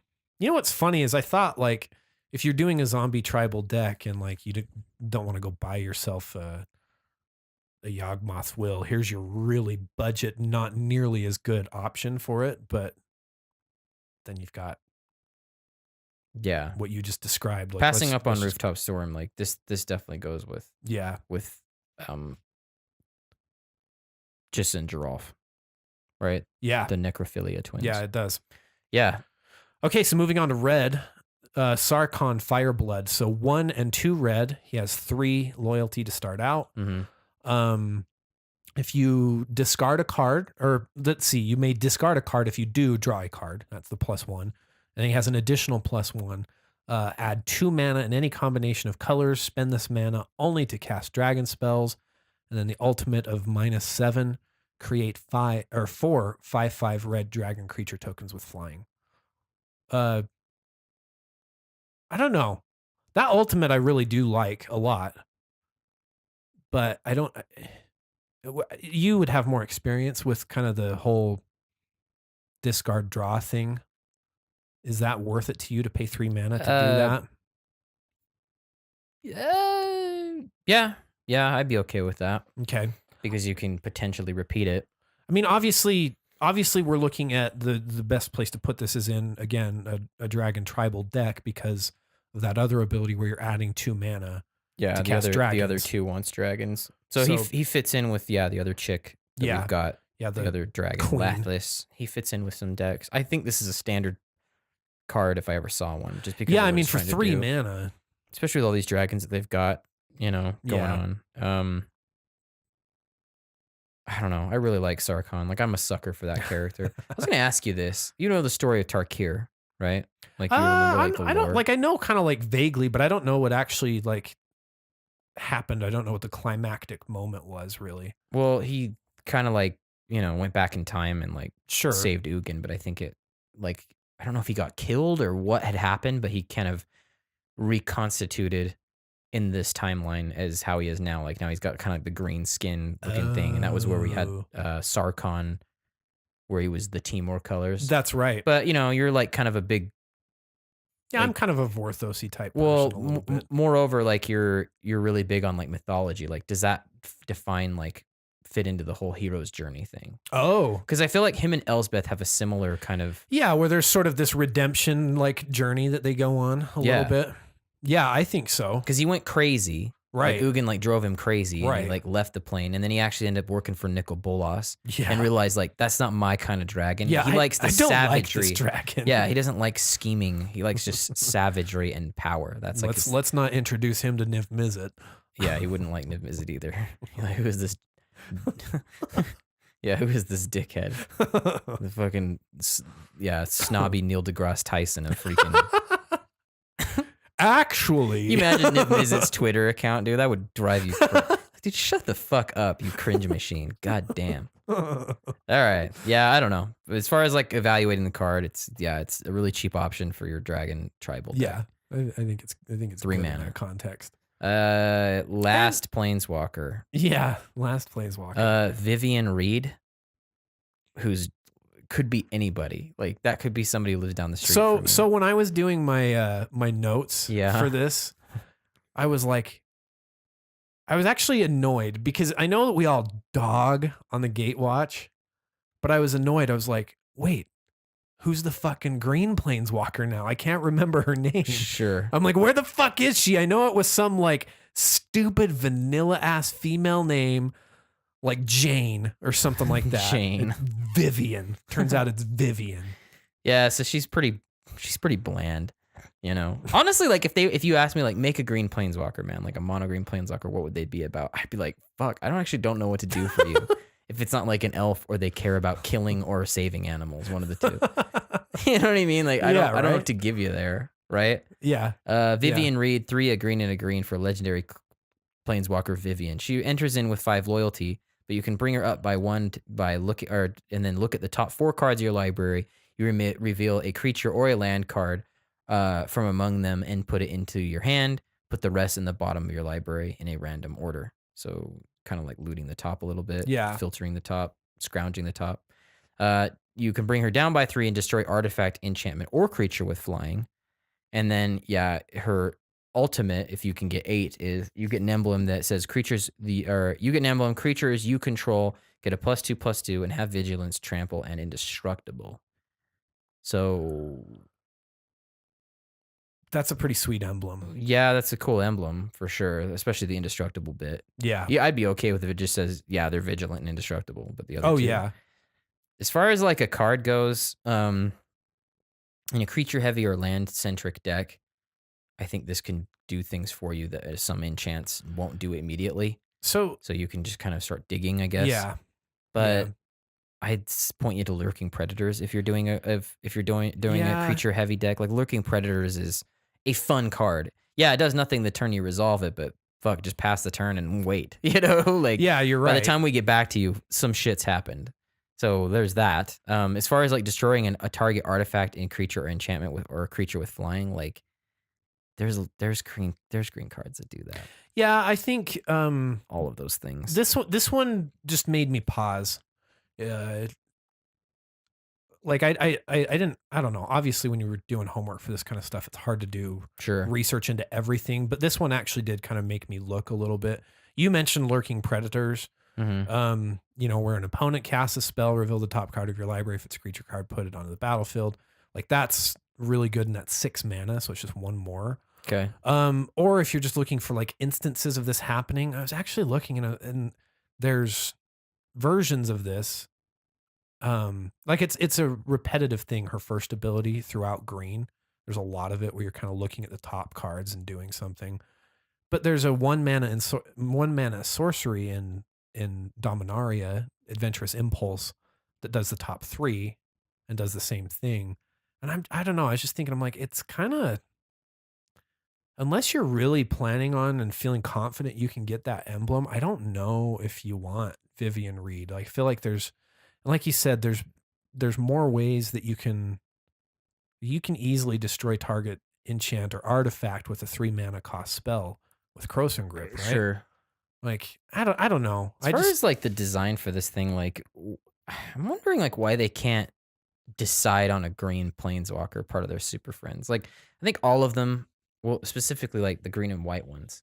It's probably just because it's just a boring design space. But the other ones, like probably is. they've Yeah. kind of stuck with. Like I don't think Chandra's going anywhere. I don't think Jace and fucking Lily are ever going anywhere. Like as far as just being in the story. And that's fine. But we had Garuk, Yeah. and I guess he was, I don't know, like he's at large, I guess is the whole thing. I He think kind of he's like, supposed to resurface. but Liliana did that to him, and Right. now she's like the fucking, you know what I mean? yeah, Like she's no kind one of the hero a little She's the bit, one that and- caused that. Like, am I wrong about that? I think she did something to him with the chain veil. Well, And yeah, now he 'cause- like fucking lost his mind. Yeah, exactly. And he's kind of devolved into this whole like like this ultimate. Yeah, he's the predator. Yeah, of he's the s- multiverse. Yeah, he's literally like the lone sociopath of the freaking planeswalkers. He's not scheming about anything. He's just eliminating them, right? Which, say what you want about that, right? sure. And then we had Nissa or whatever, who I remember like there was this Tolarian Community College video where he was talking about like he interviews people that are cosplaying and Oh yeah, yeah. but he had said I can't remember what I got from it is that the original Nissa story arc from the OG Zendikar set, she was like a racist. Like yeah, like pretty much it was like elf, if not then die. Like all of the other people were like lessers to her. You even hear some of that in like the return to Zendikar stuff where she like there's a lot of tension between like the core and elves and things like that. Like it's But where does she land on kind of that? a racist Like plan. she was like that, you know. If you look at like her images from back then, she was just kind of like standing next to Sora and like I'm gonna do whatever it takes to protect the elves of Zendikar. Whatever. Yeah. You know what I mean? Yeah. And I don't know, like that seemed flawed and definitely not Wizards of the Coast's prerogative to have characters like that exist anymore in their Oh yeah, they're very equal opportunity for sure. Well, yeah. So this is kind of like where we land on Vivian. So we got rid of it, and then so I don't know. So they like homogenized her or just dyed her down to like basically like a Mary Sue. You know, like Nissa just became a Mary Sue. There's no reason you can't not like her. You know, and then that just I don't know. Now she's gone, and now we got Who knows what Vivian's a gonna different do, kind of but- Mary Sue in the but- form of mono green Katniss Everdeen. You know, with spirit tiger cub thing. I don't know, dude. I just kind of like wondering where we're going with these. Like, there's some that are just yeah. Johnny's a fucking lion. Like, I don't need him to be more interesting. Yeah, than that. no, he's Like, fucking dope, dude. He's a big white lion that has one of his eyes missing. Like, you don't need to give me anything else, right? Because everything else about him is kind of like, I don't know, kind of boring. I don't like tyrants. All right, you cool, man. Yeah, you fine. know. I'm into it. I'm into Trotsky as well. And then like Tezzeret, it's just like, I don't know, man. I'm I'm way into robots, and I just can't help it. I don't even. So much so I'm that I'm done- like, I'm done being human. Tezzeret's kind of like that guy that like gets a tattoo and was just so into body it modification that he just addiction. can't stop. Like he keeps going, and then like suddenly like tattoos his face, and he's like, I just can't. Yeah. I need more surface to do The this. Ethereum, and then Liliana's like, I don't know, this. I better not say anything about Liliana. Yeah, everybody loves her. Moving on, let's just talk really quickly. Let's just nail a few cards that stood out to us in each color that might have some interest either to the format or to us in particular with decks that we play in Commander. And I guess let's just go through colors and figure a few of Okay. these out. Well, sticking on green, they're reprinting Scape Shift. You happy about that? Oh yeah, Scape Shift is a big one for me. So there's 2 cards you're getting reprinted. I mean, you already have a Crucible Worlds for Gitrog Monster, but exactly. yeah. So Scape Shift is 2 a green and a green. Sacrifice any number of lands. Search your library for up to that many cards and put them in the battlefield tapped, and then shuffle your library. So you can trade weak lands for stronger ones that fix your colors better. You can do all the combos that exist that are chaining off Scape Shift. Sure. It's a needed reprint. Yeah, it is, and For it's not even nice just to see Commander, it. like a multiple formats. Really, really nice to see it. And then the other one would be Omniscience, is the blue reprint, right? Yeah, Which is like $30 or $20 or something crazy. yeah, it's nice to see that. Did that one get new art? By the way? No, they stuck with Jace walking in the parking lot. Walking out of the vape shop into the parking lot. So Omniscience is 7 a blue for an enchantment. It says you may cast spells from your hand without paying their mana costs. Cool. So they're getting this into play is it's one of those cards that's like, oh, I just want to pull this off. The whole deck is just trying to get this into play. Omniscience is basically a quest card. It's a builder. Yeah, It's like when you get it in your hand, like your quest is to cast this Once card. you have achieved 10 mana, then cast this card from your hand. Then you fucking win You the win the game, especially if you have Mind Moil. This with Mind Moil is incredible because now you've gone completely insane and omniscient, right? And it's like, I can't decide on anything. I'm just gonna cast them, wheel through your hand, like wheel through your deck endlessly. Yeah. Okay, let's let me move us back up to white. Okay, yeah, dude. Just a really quick mention for those people that are going to get into Arcades. Aegis of the Heavens is another card you're going to want to pull from this set. What does it do? So it's an instant that's just 2 mana, 1 and a white. Target creature gets +1/+7 until end of turn. Target creature. I mean, tower defense. Yeah, exactly. Okay. Tower defense is better, but since it's across the board, but yeah, you're going to want to use this one. Yeah. Let's see. Cleansing Nova. Definitely a good card. So 3 and 2 white.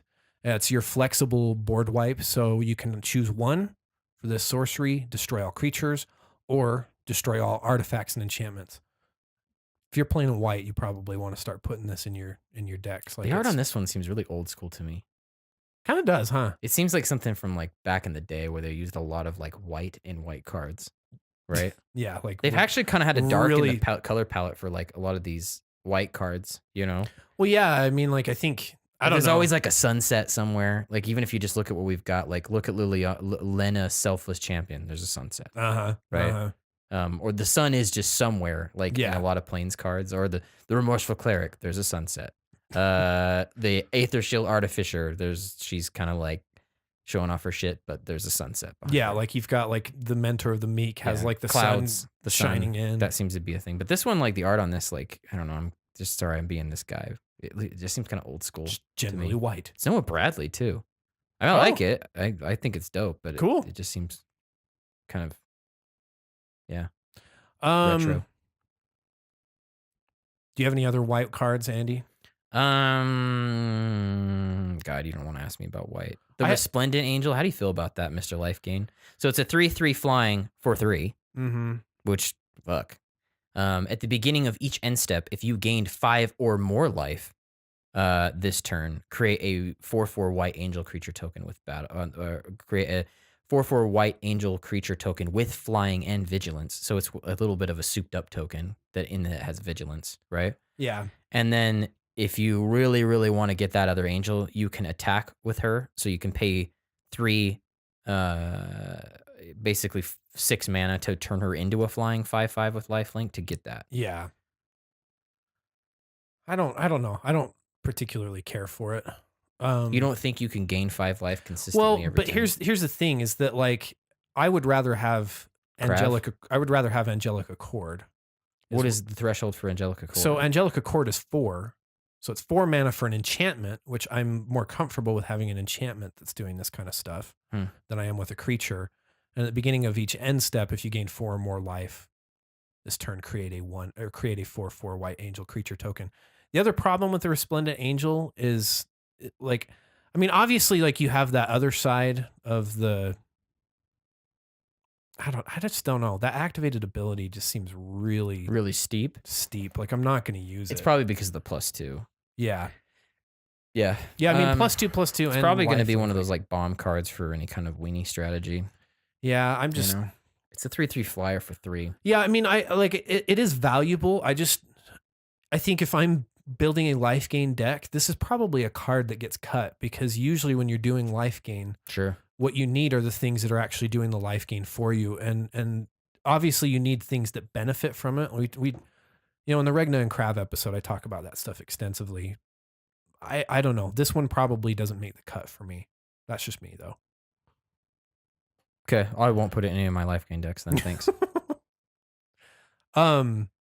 Sun Cleanser was another interesting one. I just thought might be worth talking about. Ixalan art too. Yeah. I think this was a Commanderan's spoiler card. So it's 1 and a white for a human cleric. It's a 1/4, and it has when Sun Cleanser enters the battlefield, choose 1, remove all counters from target creature. It can't have counters put on it for as long as Sun Cleanser remains on the battlefield. Or target opponent loses all counters. That player can't get counters for as long as Sun Cleanser remains on the battlefield. So yeah, it's hate bear a little bit. It is a hate bear for a bit. And it fits in the. So it hoses people's experience gain. There's that. Yeah. Removes poison counters from you. There's that. Yeah. Yeah.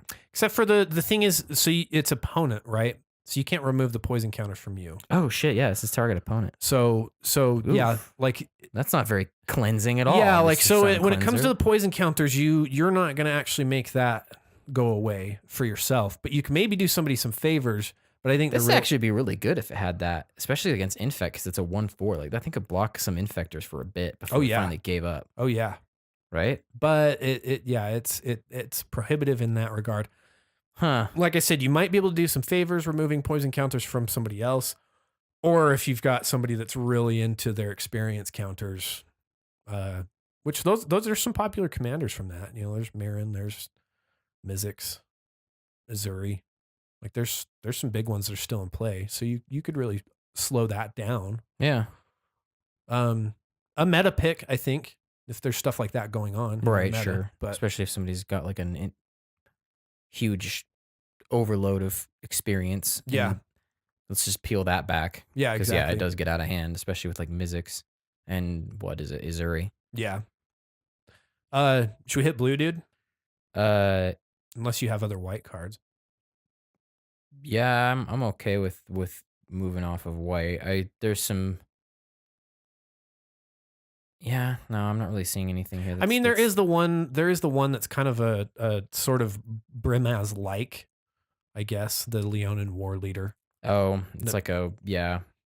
It is definitely Brimaz-esque for sure. So, it seems like again, this is kind of like falling into the core ideologies. Like a lot of this stuff is either functional reprints that we've seen before, like I don't know, Luminous Bonds, which is a more expensive pacifism. Sure. That just enchants a creature and they can't attack or block. And sure. Yeah, just things like that. But yeah, we can move on to blue. Blue's got some serious reprintage too. Yeah. There's a few new things that they've added that seem pretty interesting. Starting with this artifact card that, or at least cares about artifacts. It's one with the machine. Oh, okay. I think it's actually a picture of freaking Tezzeret absorbing the planar bridge. You know, That does it's look like actually Tezzeret. pretty Yeah, sick. Like that's it's dope. an epic scene. So 3 in a blue, draw cards equal to the highest converted mana cost among artifacts you control. Okay. Yeah, so you could get some cards for sure with that, especially if you're pressing the artifact button. I like that. Um, So one that yeah. stood out to me. Oh, are you still on that card? No, I mean I think it's just a good card for blue. Okay. It's more commandery than Yeah. let's say that one that's like it lets you draw 2 cards for 1. Oh, It's right. like the affinity card. I Sure. can't remember what it's called, but this one just seems more battle cruisery to me. Yeah. Like just all right, I'm gonna draw 10 off of my or 12 off my my blight steel colossus or Yeah. something. Like it's just Yeah. it's just a big push of cards. What were you gonna talk about? So the metamorphic alteration, Yeah, that was I the th- other one that I think is a really good one for commander. yeah, I agree. It's 1 in a blue, so enchant creature, and as metamorphic alteration enters the battlefield, you choose a creature. Enchanted creature is a copy of the chosen creature. So you have 2 targets here, I guess, is the thing that we need to be God, the art on this is careful so of. sick. It's like some dude like having like this dragon image erupting out of his back. Right. It's so cool. But like you can use this kind of like an imprisoned in the moon type of a card a little bit, Sure. where you can neuter somebody's commander and make it into a mana dork or something like that. Like, Yeah. Yeah, like, hey, I'm gonna make this a copy of that stupid token. right. I'm gonna make this stupid tokens a copy of something amazing. Yeah, I like and the you can use it to your flexibility there. benefit as well. Yeah, no, So I like it. It's It's tutorable with Zur too, exactly. It fits into that. and can be recurred with the Sun Titan because it's a permanent. Oh yeah, exactly. I mean, that's Exactly. there's clones that already fit that category. Patient rebuilding. What do you think about this one for the mill, man? 3 a blue and a blue. At the beginning of your upkeep, target opponent puts the top 3 cards of their library into the graveyard. Then you draw a card for each land card put into the graveyard this way. So I do like it for a mill strategy because I think, I don't know, you can take card draw from places. I think it's just kind of a fun, generally gambling kind of card draw enchant, right? Like you may get 3 extra cards at the beginning of your upkeep, right? Or 1. Or 1 or none, Yeah, but you're milling somebody. but you're milling somebody. So it's beneficial to mill that person. And I mean, it's minimal mill. I wouldn't Sure. recommend cards typically that only mill 3 cards one time around the table for a mill deck necessarily. But if you have the potential to get card draw out of it, cool. I'm into it. Okay, what about the psychic corrosion then? So it's 2 and a blue. Whenever you draw a card, each opponent puts the top 2 cards of their library into their graveyard. Yeah, I mean, this with something like a Con Sphinx is really gonna fuck people's lives up, right? They're gonna mill like crazy They'll for be sure. milling a lot. Yeah, I think this kind of like supersedes Jace's Erasure because that was kind of the card where every time you draw a card, they mill a card. Right. So if you do Argent, this one would be pretty cute. Oh, that's interesting. I would. So what about the Mist Collar to you? What's that one? So it's just 1 mana for a Merfolk Wizard that's a 1/1. It says sacrifice Mist Collar until end of turn. If a non-token creature would enter the battlefield and it wasn't cast, exile it instead. So it's kind of your blue containment priest that you've presented to people. Sure. Like, hey, this is out here. Don't fuck around. Yeah, I know. I like it. It gives you something that blue typically by itself doesn't have. I definitely think it's a modern card. It's looking to give like Merfolk Modern a little bit of a more flexibility A little bit of again. a bump there. That seems to be kind of like the direction they're taking Merfolk is like, let's give them a lot of stuff that makes them a big utility deck that can handle. Yeah. Because it's 1 mana. Yeah, you sacrifice it and then it just Yeah, I mean, you can just kind of put it out. Like, obviously, like the containment priest with flash is your true. big So this thing. one's a little different. Like this can die to bolts, things like Right, that in that right. setting. But for us, yeah, I think, you counter 100% of the spells that are never cast, I guess. This thing being out there and people are trying to reanimate or do something like they might not think about doing it. I will consider otherwise. Right. In kind of like Muldrotha, this could be pretty annoying against another reanimation deck because you can sack it and get rid of it And then bring it back. and then keep bringing it back, but it's never present when you're doing it. You know what Sure. I mean? I mean, I guess if you cast it from the graveyard, you wouldn't be able to put another creature into play. Sure. But I don't know. This one's hard to evaluate because of it's so off identity. Sure. And yeah, it's a 1/1 for 1. So I'm always freaked out about stuff that's that weak. And Right. Because it's just incredibly But vulnerable. then again, like if I want something with utility and it serves the function of just blocking something, this is kind of what I want is low CMC. Like Yeah. Grafdigger's Cage Oh, yeah. exists, to which I'd probably compare this card to Grafdigger's Cage because it kind of handles Yeah, no, I think you're right. But Brago, like Oh, yeah, it would this is totally out, fuck a Brago's Brago not player. a little bit. It's interesting to see in blue for sure. The Exclusion Mage. It's 2 in a blue. Whenever Exclusion Mage enters the battlefield, return target creature an opponent controls to its owner's hand. So it's a mana war, but it's a wizard. So Inala is a little happier. You know, Okay. I guess that Baron guy if for that's a doing thing. that. Yeah, because you get 2. Because you can get 2 of them. Yeah, so you So could bounce 2 boom. of their creatures back, I like that. right? Nice little synergy there. Yeah, it is an opponent control, so you can't bounce your own stuff. I think they were careful to not allow that. So there's the more expensive Archaeomancer, right? The Salvager of Secrets. What is that? So it's 5 and 2 blue, or 3 and 2 blue, excuse me. Okay. 5 total CMC. When it enters the battlefield, return target instant or sorcery card from your graveyard to your hand. Yeah, that's a more expensive Archaeomancer. But that's kind of an expensive. I mean, there's a mnemonic Uncommon, wall. Like there, you have alternatives.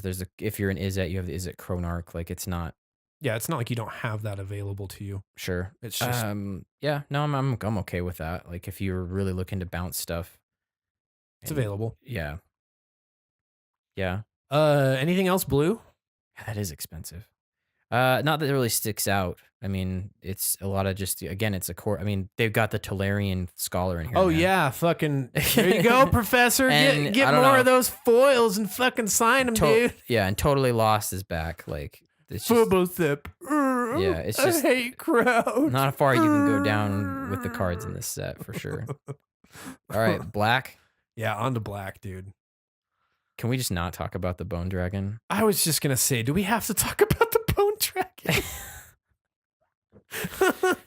It's literally in my notes right here. Do we have to Bone talk Dragon, does this work? Pretty high cost to keep it going. Really? All right, moving on.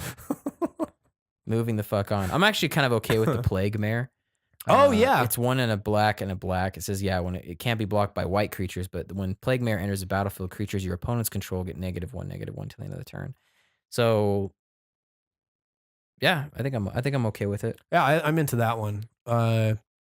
Fraying Omnipotence is one that kind of stood out to me a little bit. The art on It's- that one's really cool too. It's a sorcery, so 3 and 2 black.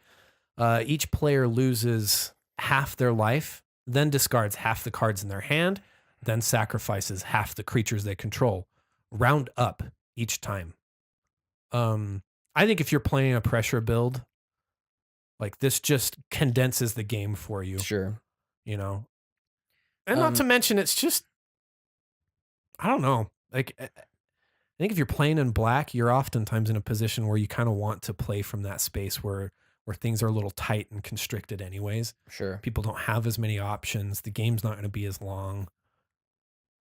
I don't know. I think it just does what you want. At first, you want to compare it to Torment of Hellfire, but then No. you're on the side of that. Yeah, you know? yeah, it's not. It's, Like, it's the same. it's for symmetry. everybody. It has symmetry to it. I so. feel like there are going to be some really like specific decks that want something like this. Probably. You know, resource denial decks, things that, like it's you're ahead of everybody. Well, yeah, and that's It's why kind I of like say, like, if you're doing Pox-esque. pressure. Because Pox is like, what is it, a third? It's like a third, a third, a third. Oh, that's right. You know. Yeah. But it's like 3 black or something. I think that's what this kind of is reminiscent of, is just straight up like a Pox type effect. And it's really cool art. I think it's just Oh yeah, it's way him fucking just dope. fucking losing his He's like, power. "Bleh."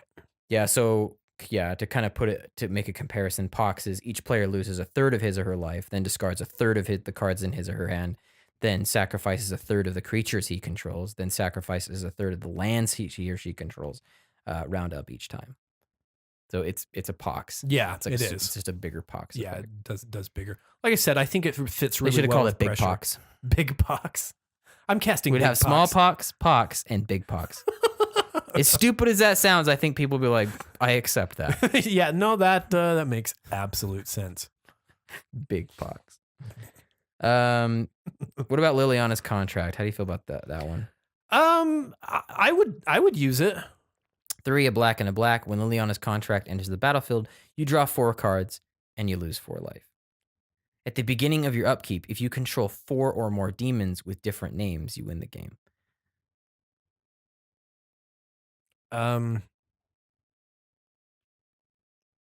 Like, I mean, with Demonic Pact, I just okay, like from a Vorthos perspective, what's the fucking message here? You know what I mean? Like with Demonic Pact, just to kind of say what they're referencing, it's Liliana's like deal Right. with the demons Right. or whatever. Demonic Pact says at the beginning of your upkeep, choose one that hasn't been chosen. Demonic Pact deals 4 damage to target creature or player, and you gain 4 life. Then target opponent discards 2 cards. Then you draw 2 cards, and then you lose the game.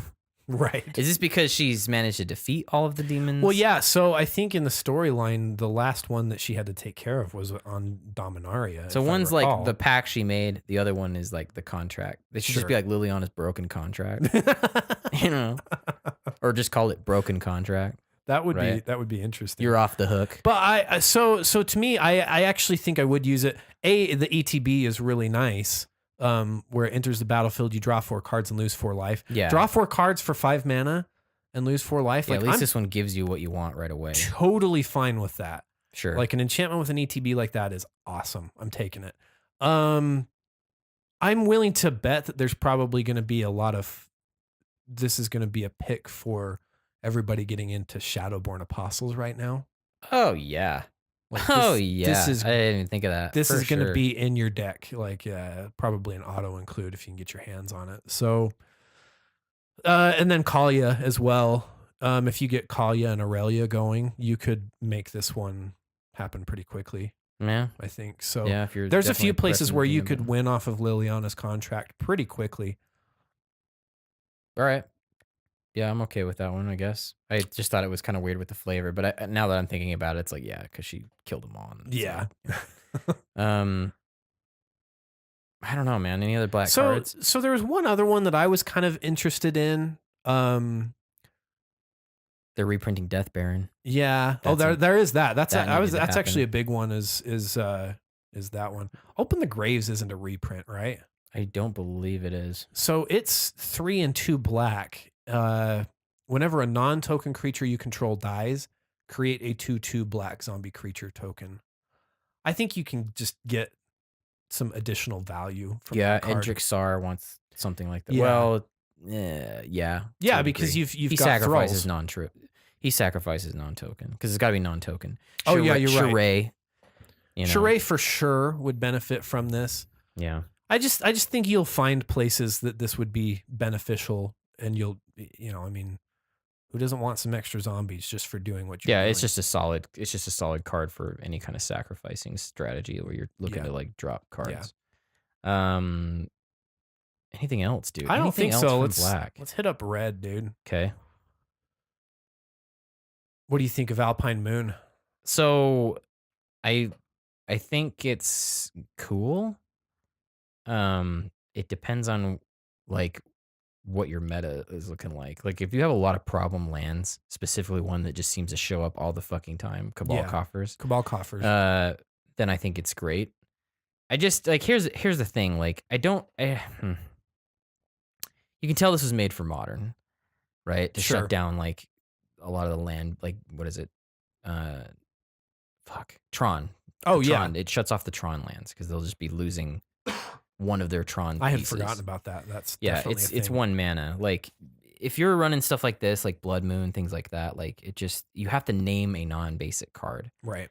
you know. So it's just a little reactive, I guess. Yeah, I If- think it's definitely a like who are the types of players I'm playing against type of a thing. I think Right. we see in our play group we see Cabal Coffers a decent amount. Rogue's Passage is another one that makes appearances semi regularly. Yeah. So like I just feel like here's my thing. Like if you wanted just a target removal, like there's red cards that just say destroy target land, Yeah. right? Like Yeah. it's not super necessary Then to you can kind of just like put Ghost Quarter yeah, in let's your say it never shows up. Yeah, and there's Ghost Core, there's Tech Edge, there's yeah. Dust Bowl. Like I'm not saying it's a bad card. It just seems like it's just not good for red. And if you have a meta that really doesn't like people messing with lands, like well then it's a dead card. If you Yeah. have a meta that doesn't give a shit about people messing with lands, well then Cool, power to you. but there's wildfire, other like things. there's just tons of ways to like break lands, you know. Yeah. And then yeah, there's Blood Moon, right?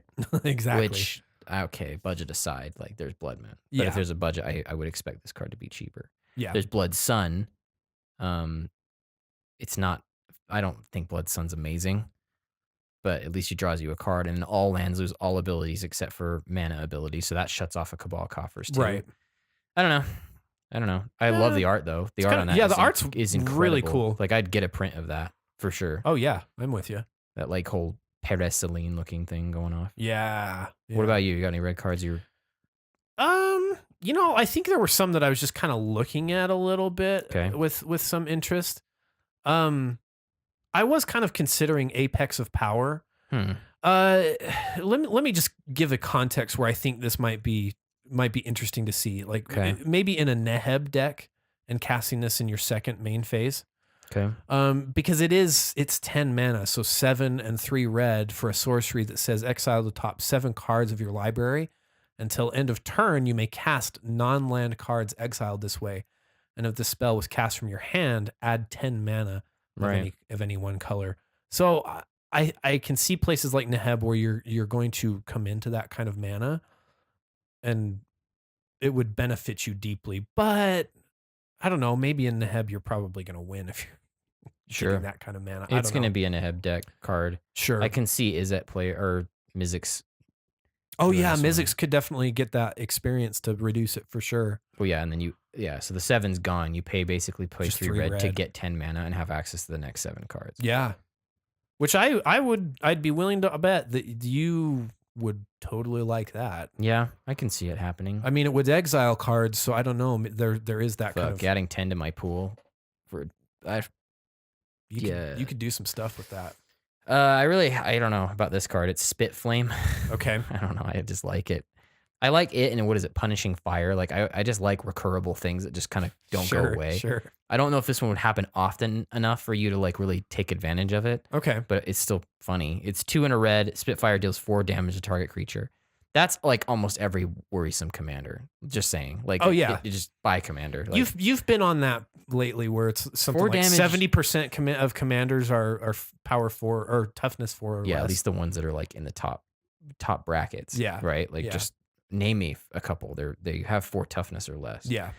Most of the time, you know. Yeah. So but then yeah, it says whenever a dragon enters the battlefield under your control, you can pay 1 red. If you do, return Spitfire from your graveyard to your hand. that's pretty valuable, dude. So it's pretty funny. Like if you have a dragon deck, you can just keep burning off. that's pretty. Not keep doing it, but at least there's always a threat of it. So you know what I mean? so let me pair a card with that one if we're doing that. Okay. So let's go with the Demanding Dragon. Mm-hmm. So it's 3 and 2 red. Yeah. For a 5/5. When Demanding Dragon enters the battlefield, it deals 5 damage to target opponent unless that player sacrifices a creature. I just think that flavor is so funny to me. It's a Demanding Dragon. I take 5 damage or sack a creature, Demanding you dragon. bitch. I can see this being in Felden a little bit because Felden already runs like the Spawn of Thraxes. Oh yeah. What is it? The Bogardan Hellkite, the one that like spreads damage. It's a good way just to kind of make people. It goes around, maybe force them into taking damage or lose their indestructible. And you get your Spit Flame back. Yeah, honestly, dude, I'm kind of Probably looking goes at like Felden Dragon Tribal now. And then Lathless would go along with this nicely too. yeah, so and I don't know. Lathless would There's- work because it doesn't say non-token. It just says whenever a dragon enters the Yeah, battlefield. exactly. And it's an instant, so yeah. Exactly. Sarkhan's Unsealing. This one I think is pretty fucking cool. Okay. So it's 3 in a red. Whenever you cast a creature with spell 4, 5, or 6, Sarkhan's Unsealing deals 4 damage to any target. Oh. So that's pretty cool. But then it says whenever you cast a creature spell with power 7 or greater, which that's kind of the list is getting really short. Yeah. I mean, like to give some context, like none of the dragons that they spoiled fit that criteria besides the the one that this one can't be in. The non-red one. Yeah. Right? Whenever you cast a creature spell with power 7 or greater, Sarkhan's Unsealing deals 4 damage to each opponent and each creature and each planeswalker they control. So it just sets off this flame wave against That's a everything. pretty deep reach right there. Sure. So the thing that kind of holds it back is you have to cast. It's not ETB. Oh, sure. It's from cast. So Sure. bouncing anything, making tokens of things, like they've got to be cast to get it. But Okay. I think it's cool. I'm trying to think of like what decks want this other than like maybe like the Joda deck where all of these are just really big ass creatures that you're trying to get out. Oh. But I don't know. Yeah. And then the Dark Dweller Oracle is a 1 and a red for a goblin, a shaman it's a 2/2. You can pay 1, sacrifice a creature, exile the top card of your library. You may play that card this turn. So it's just Yeah, it's very goblin centric. utility goblin. Yeah. So speaking of goblins, I mean goblins stood out to me here in red with this time. I don't like goblins, but there's some good ones. Goblin Trash Master, 2 and Yeah, 2 he's another red. Goblin Lord. Other goblins you control get +1/+1, but it also has sacrifice a goblin, destroy target artifact. And I really enjoy the flavor text on this one. Folks around here are too in love with their contraptions. Does them some good if we smash one every so often. Folks, right? It's just like some. Just this crotchety old goblin. I can goes see around that. I can see that kind of like attitude actually being a real thing. You hear that all the time. Like, Oh, yeah. goddamn kids and their fucking cell phones. Right. Just some goblins smashing their stuff. But I Goblin like it's grandpa. a good lord, and I think having that flexibility. Obviously, you're going to get a lot of goblin tokens if you're using goblins. Just use them to destroy artifacts as needed. Yeah, there's kind of a better, or not better, but another way to like push the goblins up. It's a Goblin Instigator. It's 1 and a red. When Goblin Instigator enters the battlefield, create a 1/1 red goblin creature token. Yeah. So yeah. it's dragon fodder and Kranko's command, but actually a creature. Right. So Yeah. it could potentially be recurred. Yeah, I think exactly. I think just because of the nature of goblin decks, it's a little better. Oh because yeah. it is a creature. Yeah, I agree. Oh yeah, they're reprinting Lava Axe, by the way. Yeah, fuck yeah, dude. Oh fuck. Oh, I need it. I don't have One enough. more Lava Axe, man. Like to quote you could just make rolls of toilet paper out of how many of those cards we have. It's true. It's true. Stitch them together with some linen. All right, green, man, green. Oh, we're getting to the We end. already We're talked getting about the close. Scape Shift as a reprint. The Thorn Lieutenant. Whenever a Thorn Lieutenant becomes a target of a spell or ability an opponent controls, create an Elf Warrior token, creature token. I don't know if that one's out. I think it's really good in Standard. It's a 2/3 for 2. Oh. That if it gets targeted by anything, they get a green Elf Warrior. But, yeah. I don't know. Green's looking pretty. Yeah, so let me sling this one at you as a question. Okay. So the Dryad Green Speaker, so it's 1 and a green, and it has an activated ability of tap. Look at the top card of your library, and if it's a land card, you may reveal it and put it into your hand. It's kind of weak, but you might be able to clear your draws a little bit with it. Yeah. I don't know. It goes into your hand. Like, I Yeah, guess. you're not putting it into play. I guess. Yeah. Blanchwood Armor is a reprint. 2 and a green enchant creature. And enchanted creature gets a +1/+1 for each forest you control. Ooh, yeah. It's just like a green enchantment version of. But I don't know. There's that dark blade thing that exists now. Yeah. Right? The Black Blade Reforged or whatever it is. I don't know. You're familiar with Green Voltron. Would you do Prodigious Growth? It's 6 mana to give him 7/7 and trample. Yeah, I mean, let's see. It just makes him big. Let me look. But at it's not like Eldrazi Conscription big. It's the one with the big ant. So yeah, 4 a green and a green you're enchant right. creature. They get 7/7 and have trample. I don't know. I'm trying to think, like, because I've been playing that Sachi deck where I've got some big stompy green things. I don't like. I wouldn't. I mean, probably it wouldn't be automatically that puts any enticed. green commander on the clock, It does, regardless of exactly. Who they I don't know. I would have to play around with it. I'm not Okay. sure. I would be a little worried about it. are. A Giganosaurus. That's Yeah, that's just straight up a Galta card. another right? Galta. Yeah, another Galta card. It's 5 mana for a 10/10, but it has to be Yeah. all green. Yeah, I mean, it makes it so that you can That's real neat. cast Galta next. There's an Elf Lord, but second ability just kind of leaves you wanting, right? Yeah. It's a 2 mana lord, a green and a green. Other elves you control get +1/+1. You can pay 6 and tap and search your library for a card named Elvish Channel Caller and put it on the battlefield. Then Well, shuffle your library. it's just not for commander, right? Yeah, Because you there's just can't not, use it's it. not possible. Like you have the one that you're going to be able to have in your deck, and so you can't go search for itself again. Yeah. There are a couple other cards that I was kind of, let's see, the Hungering Hydra. Yeah, this one's interesting. I think this one's pretty good. So it's X and a green. Hungering Hydra enters the battlefield with X/1/1 counters on it, like any Hydra. And then Hungering Hydra can't be blocked by more than one creature. Right. And whenever Hungering Hydra is dealt damage, put that many +1/+1 counters on it. It's very much so like the Phyto Hydra, where, with the Phyto Hydra, the damage is prevented and you put that many 1/1 counters on it. But you should be able to get the Hungering Hydra in a position where damage isn't going to kill it ever. I don't know. I think this is a pretty good one if you're doing your +1/+1 counters and you just want another Stompy Hydra to plug in there. Another one that I thought was kind of interesting was the Runic Armasaur. Okay. So it's 1 and 2 green. Whenever an opponent activates an ability of a creature or land that isn't a mana ability, Sure. you may draw a card. That's pretty. That depending on the meta, yeah, that could be annoying. I think if you've got a decent number of activated ability type commanders, or just it's in lands too. Yeah, Man, if it was like anything, like even artifacts, that thing would be stupid. oh yeah, that thing would be stupid. yeah, it dude. really would be. But I think you could. It's a 2/5 as well, so Yeah, it can withstand It's resilient. some stuff. I think you could probably get a lot of card draw off of that. And green's not usually that direct with card draw. I mean, I mean, it's very, I mean, the creature has to be around, but so yeah. That to me is a good one. Rex Sage is getting reprinted. Colossal Majesty, 2 and a green each. At the beginning of the beginning of your upkeep, if you control a creature with power 4 or greater, draw a card. That's gonna go in a lot of commander green, like a lot of them are greater. Yeah, you than just 4. have a lot of big ones. Hey, I control my commander. Oh, dope! I draw a card. He's 4 or greater. Like that. Yeah. That's not bad. Yeah, I would take it. But that's probably all the rest that aren't reprints that aren't showing up somewhere else. I feel pretty comfortable. I mean, with that as far as green goes. Yeah, I'm thinking that's about as far as we can go. Okay, multicolor, bro. Multicolor. There are actually some crazy ones. Yeah, there's some really good ones that I'm excited to see, and I need to get my hands on. Poison Tip Archer, I think is one. Oh yeah, it's 2 and Golgari, so black green. It has reach. It's an elf archer that's a 2/3. Has death touch as well. And whenever another creature dies, each opponent loses 1 life. So your Golgari sack decks. A lot of insurance on that one.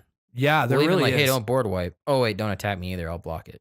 Yeah, right. Like it has reach and death touch. Yeah, like you can use it to prevent a lot of people trying to get to you, and then I honestly think it's probably your win con in a lot of cases. Some cases for sure. The Orzhov one. How do you feel about that? I actually am interested in it. So 3, a white, and a black flying vampire soldier. At the beginning of each end step, if you gained life this turn, create a 1/1 black bat creature token with flying. So they have 2 cards this set. So there's that angel that you talked about earlier. Yeah. That if you gain 5 life, you get a 4/4. Sure. And I think she's a 3, like she's a 3/3 for 3. Yeah. So this is 5 mana, but I think it's a lot easier to pull off gaining 1 life on any given turn. Sure. And getting flying blockers with the bats. I don't know. I would use this. I would consider it more strongly than the angel personally. And that's obviously very, very subjective because I don't know. I just think this quest is easier and you're going to get more out of it. Yeah. The Satyr Enchanter. There it is. So we've got another Enchantress. Straight up. Yeah. And it's just 1 green, white, cast an enchantment, draw a card. So add that to your Enchantress package if you've got an Enchantress deck. Yeah. The rest of them on these kind of like scale of things, I don't know if they stick out a lot. There's the Simic one that is 2, a green and a blue, flying 2/3. At the beginning of combat on your turn, you may pay green and blue. When you do, you can put a 1/1 counter on another target creature and they gain flying till the end of the turn. Kind of slow considering I how mean, much you can dump out +1/+1 counters. I was going to most say in colors. Simic with +1/+1 counters, you usually have much faster ways of achieving a that. lot of these just seem like kind of like they're drafty type cards. Yeah. Like they're set up to be, Yeah, you I know, agree. like game changers for the draft. Like, oh, you know, it's a 4/4 for 4 if you control an artifact and they have flying. Like that's just Speaking of artifacts, There's a couple cool ones. yeah, I mean, you know, Crucible Worlds. I would take a Crucible of Worlds if you handed it to me. I'd take it. You know, I'm not gonna leave it there. If somebody was like, "Here, this is a Crucible of Worlds." The Chaos Wand. That's cool. This is an Andy card. No, No, I don't want this shit. I don't even want it on the table. I don't have anyone having a chance of cloning it. I'm just kidding. So 3 of 4 and a 3 for a artifact. You can pay 4 and tap. Target opponent exiles the top card of his or her library until they exile an instant or sorcery card. You may cast that card without paying its mana cost. Then put the card exiled this way. Then put the exiled cards that weren't cast this way on the bottom of the library in random order. So you just rip a spell from their deck. Yep. If it's a Primal Surge deck, and that's what they've told themselves that's what they're going to do, that's the object of the deck. It's the only instance and sorcery, or only sorcery in their entire deck. And you just you just yanked it out of there. Right. Shouldn't have put it in your deck. Should not have put it in your deck. Yeah. Since I'm all into artifacts, the Desecrated Tomb. So it's 3 mana. Whenever 1 or more creature cards leave your battlefield, leave your graveyard. Yeah, leave your graveyard. So this is what I'm wondering. Like, if they get exiled, did they leave your graveyard? It's a good question. Like, they exiled it, right? Like, they yarded it. Anyway, because it doesn't say, like, enter the battlefield from your graveyard. Yeah. You create a black bat creature token with flying. So this actually is another side to Charade because they come in and out. Like, you know what I mean? It's just like it's more token shit. So my Tashar build would actually work with this too. Yeah. Looping the creatures in and out. Yeah, you'd be like, all right, I have a bunch of bats. It's fucking weird, right? It's really funny. Yeah. What did you think of... Oh, wait. Never mind. What? What did I have written down? Oh, it was the... I don't know. I'm like looking at it now and I'm like, why did I put that in my notes? Maybe. Amulet of Safekeeping. Okay. 2. Whenever you become the target of a spell or an ability an opponent controls, counter that spell or ability unless its controller pays 1. So it just makes it so people have to pay an extra 1 Okay. to do stuff. Would that work with pingers? Like if somebody wants to hit you with a ping, they'd have they've got to pay an one extra to ping, 1. but I don't mean, are pingers a thing? I mean, no. Yeah. Like Magistrate Scepter has been reprinted. So 3, you can pay 4 to put a charge counter on Magistrate Scepter, but eventually you can tap to remove 3 charge counters on Magistrate Scepter, take an extra turn after this one. Okay. So Kurkesh, it's a Yeah. pretty good thing with Kurkesh. Yeah. Anything that can like double, Yeah. activated abilities. The red Lannister twin, Oh. if you can land that. Her ultimate, I suppose. There's the Arcane Encyclopedia, which I know this is shitty, but it's kind of in this middle ground of like, okay, I need to draw cards, right? So hold on. So it's 3 mana and you can tap 3 to just draw a card, right? Yeah. I think so far your option is the Jade Dene Tomb, which is just now objectively worse, right? This is just power creep that card out of consideration because it was 4 and the activation was 4 to draw a card. Sure. There's the Julum Tomb, which I think is 2, and I think the activation is 3 to draw a card, but then discard a card. Okay. Right. So depending on your strategy, I suppose, but like I don't know what decks would want that. Yeah. Right? That aren't like a Reanimator deck isn't going to be Boros. So this is what I'm getting at. This is like Boros or mono white kind of thing. Yeah, Julum Tome it's 3 and 2 to activate. Draw a card, then discard a card. Yeah. It's not draw 2 and then discard a card. It's draw a card and discard a card. So yeah, really boring, but for a guy who plays 8.5 tails, I'll fucking take what I can get. You need shit, right? Yeah, man, I'll take what I can get. You know what's funny is I've been noticing that more lately.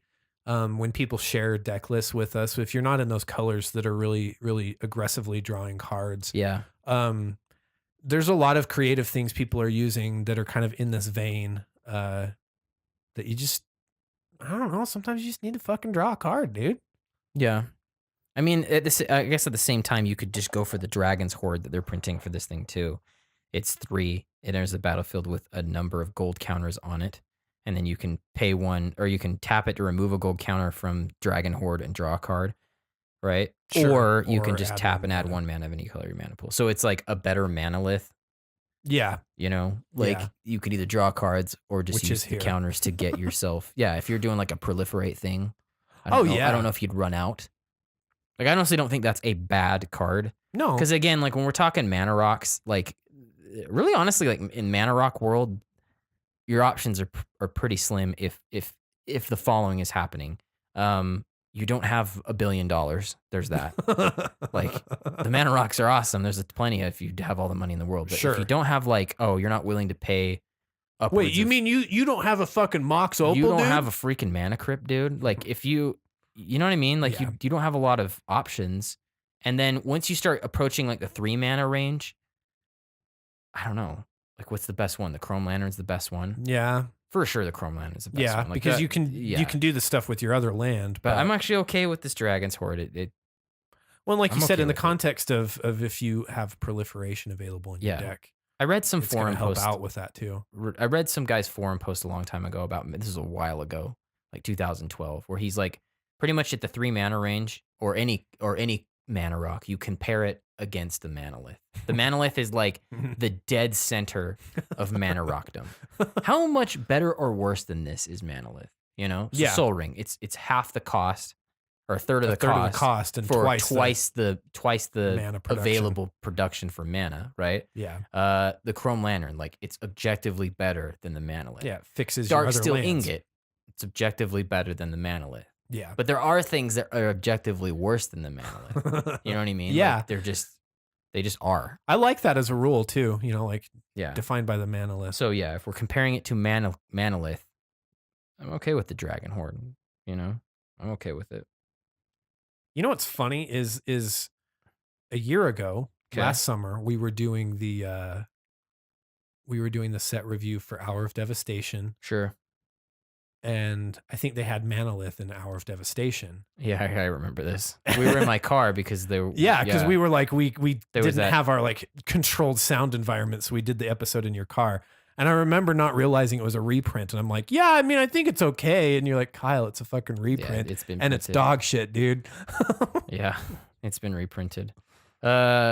So the lands, we're really not getting any good lands. No, I mean, Reliquary Tower is an expensive card. Oh, sorry, I take it back. Yeah, there is that card, So- but I meant like you but would in terms expect of to see color like fixing and friendly stuff like check that. lands, but those are in Dominaire. No, they're in Ixalan. Yeah, So Yeah. we're not getting them here. yeah. So there's really not much in that way. All your stuff comes in tapped. Just bottom line.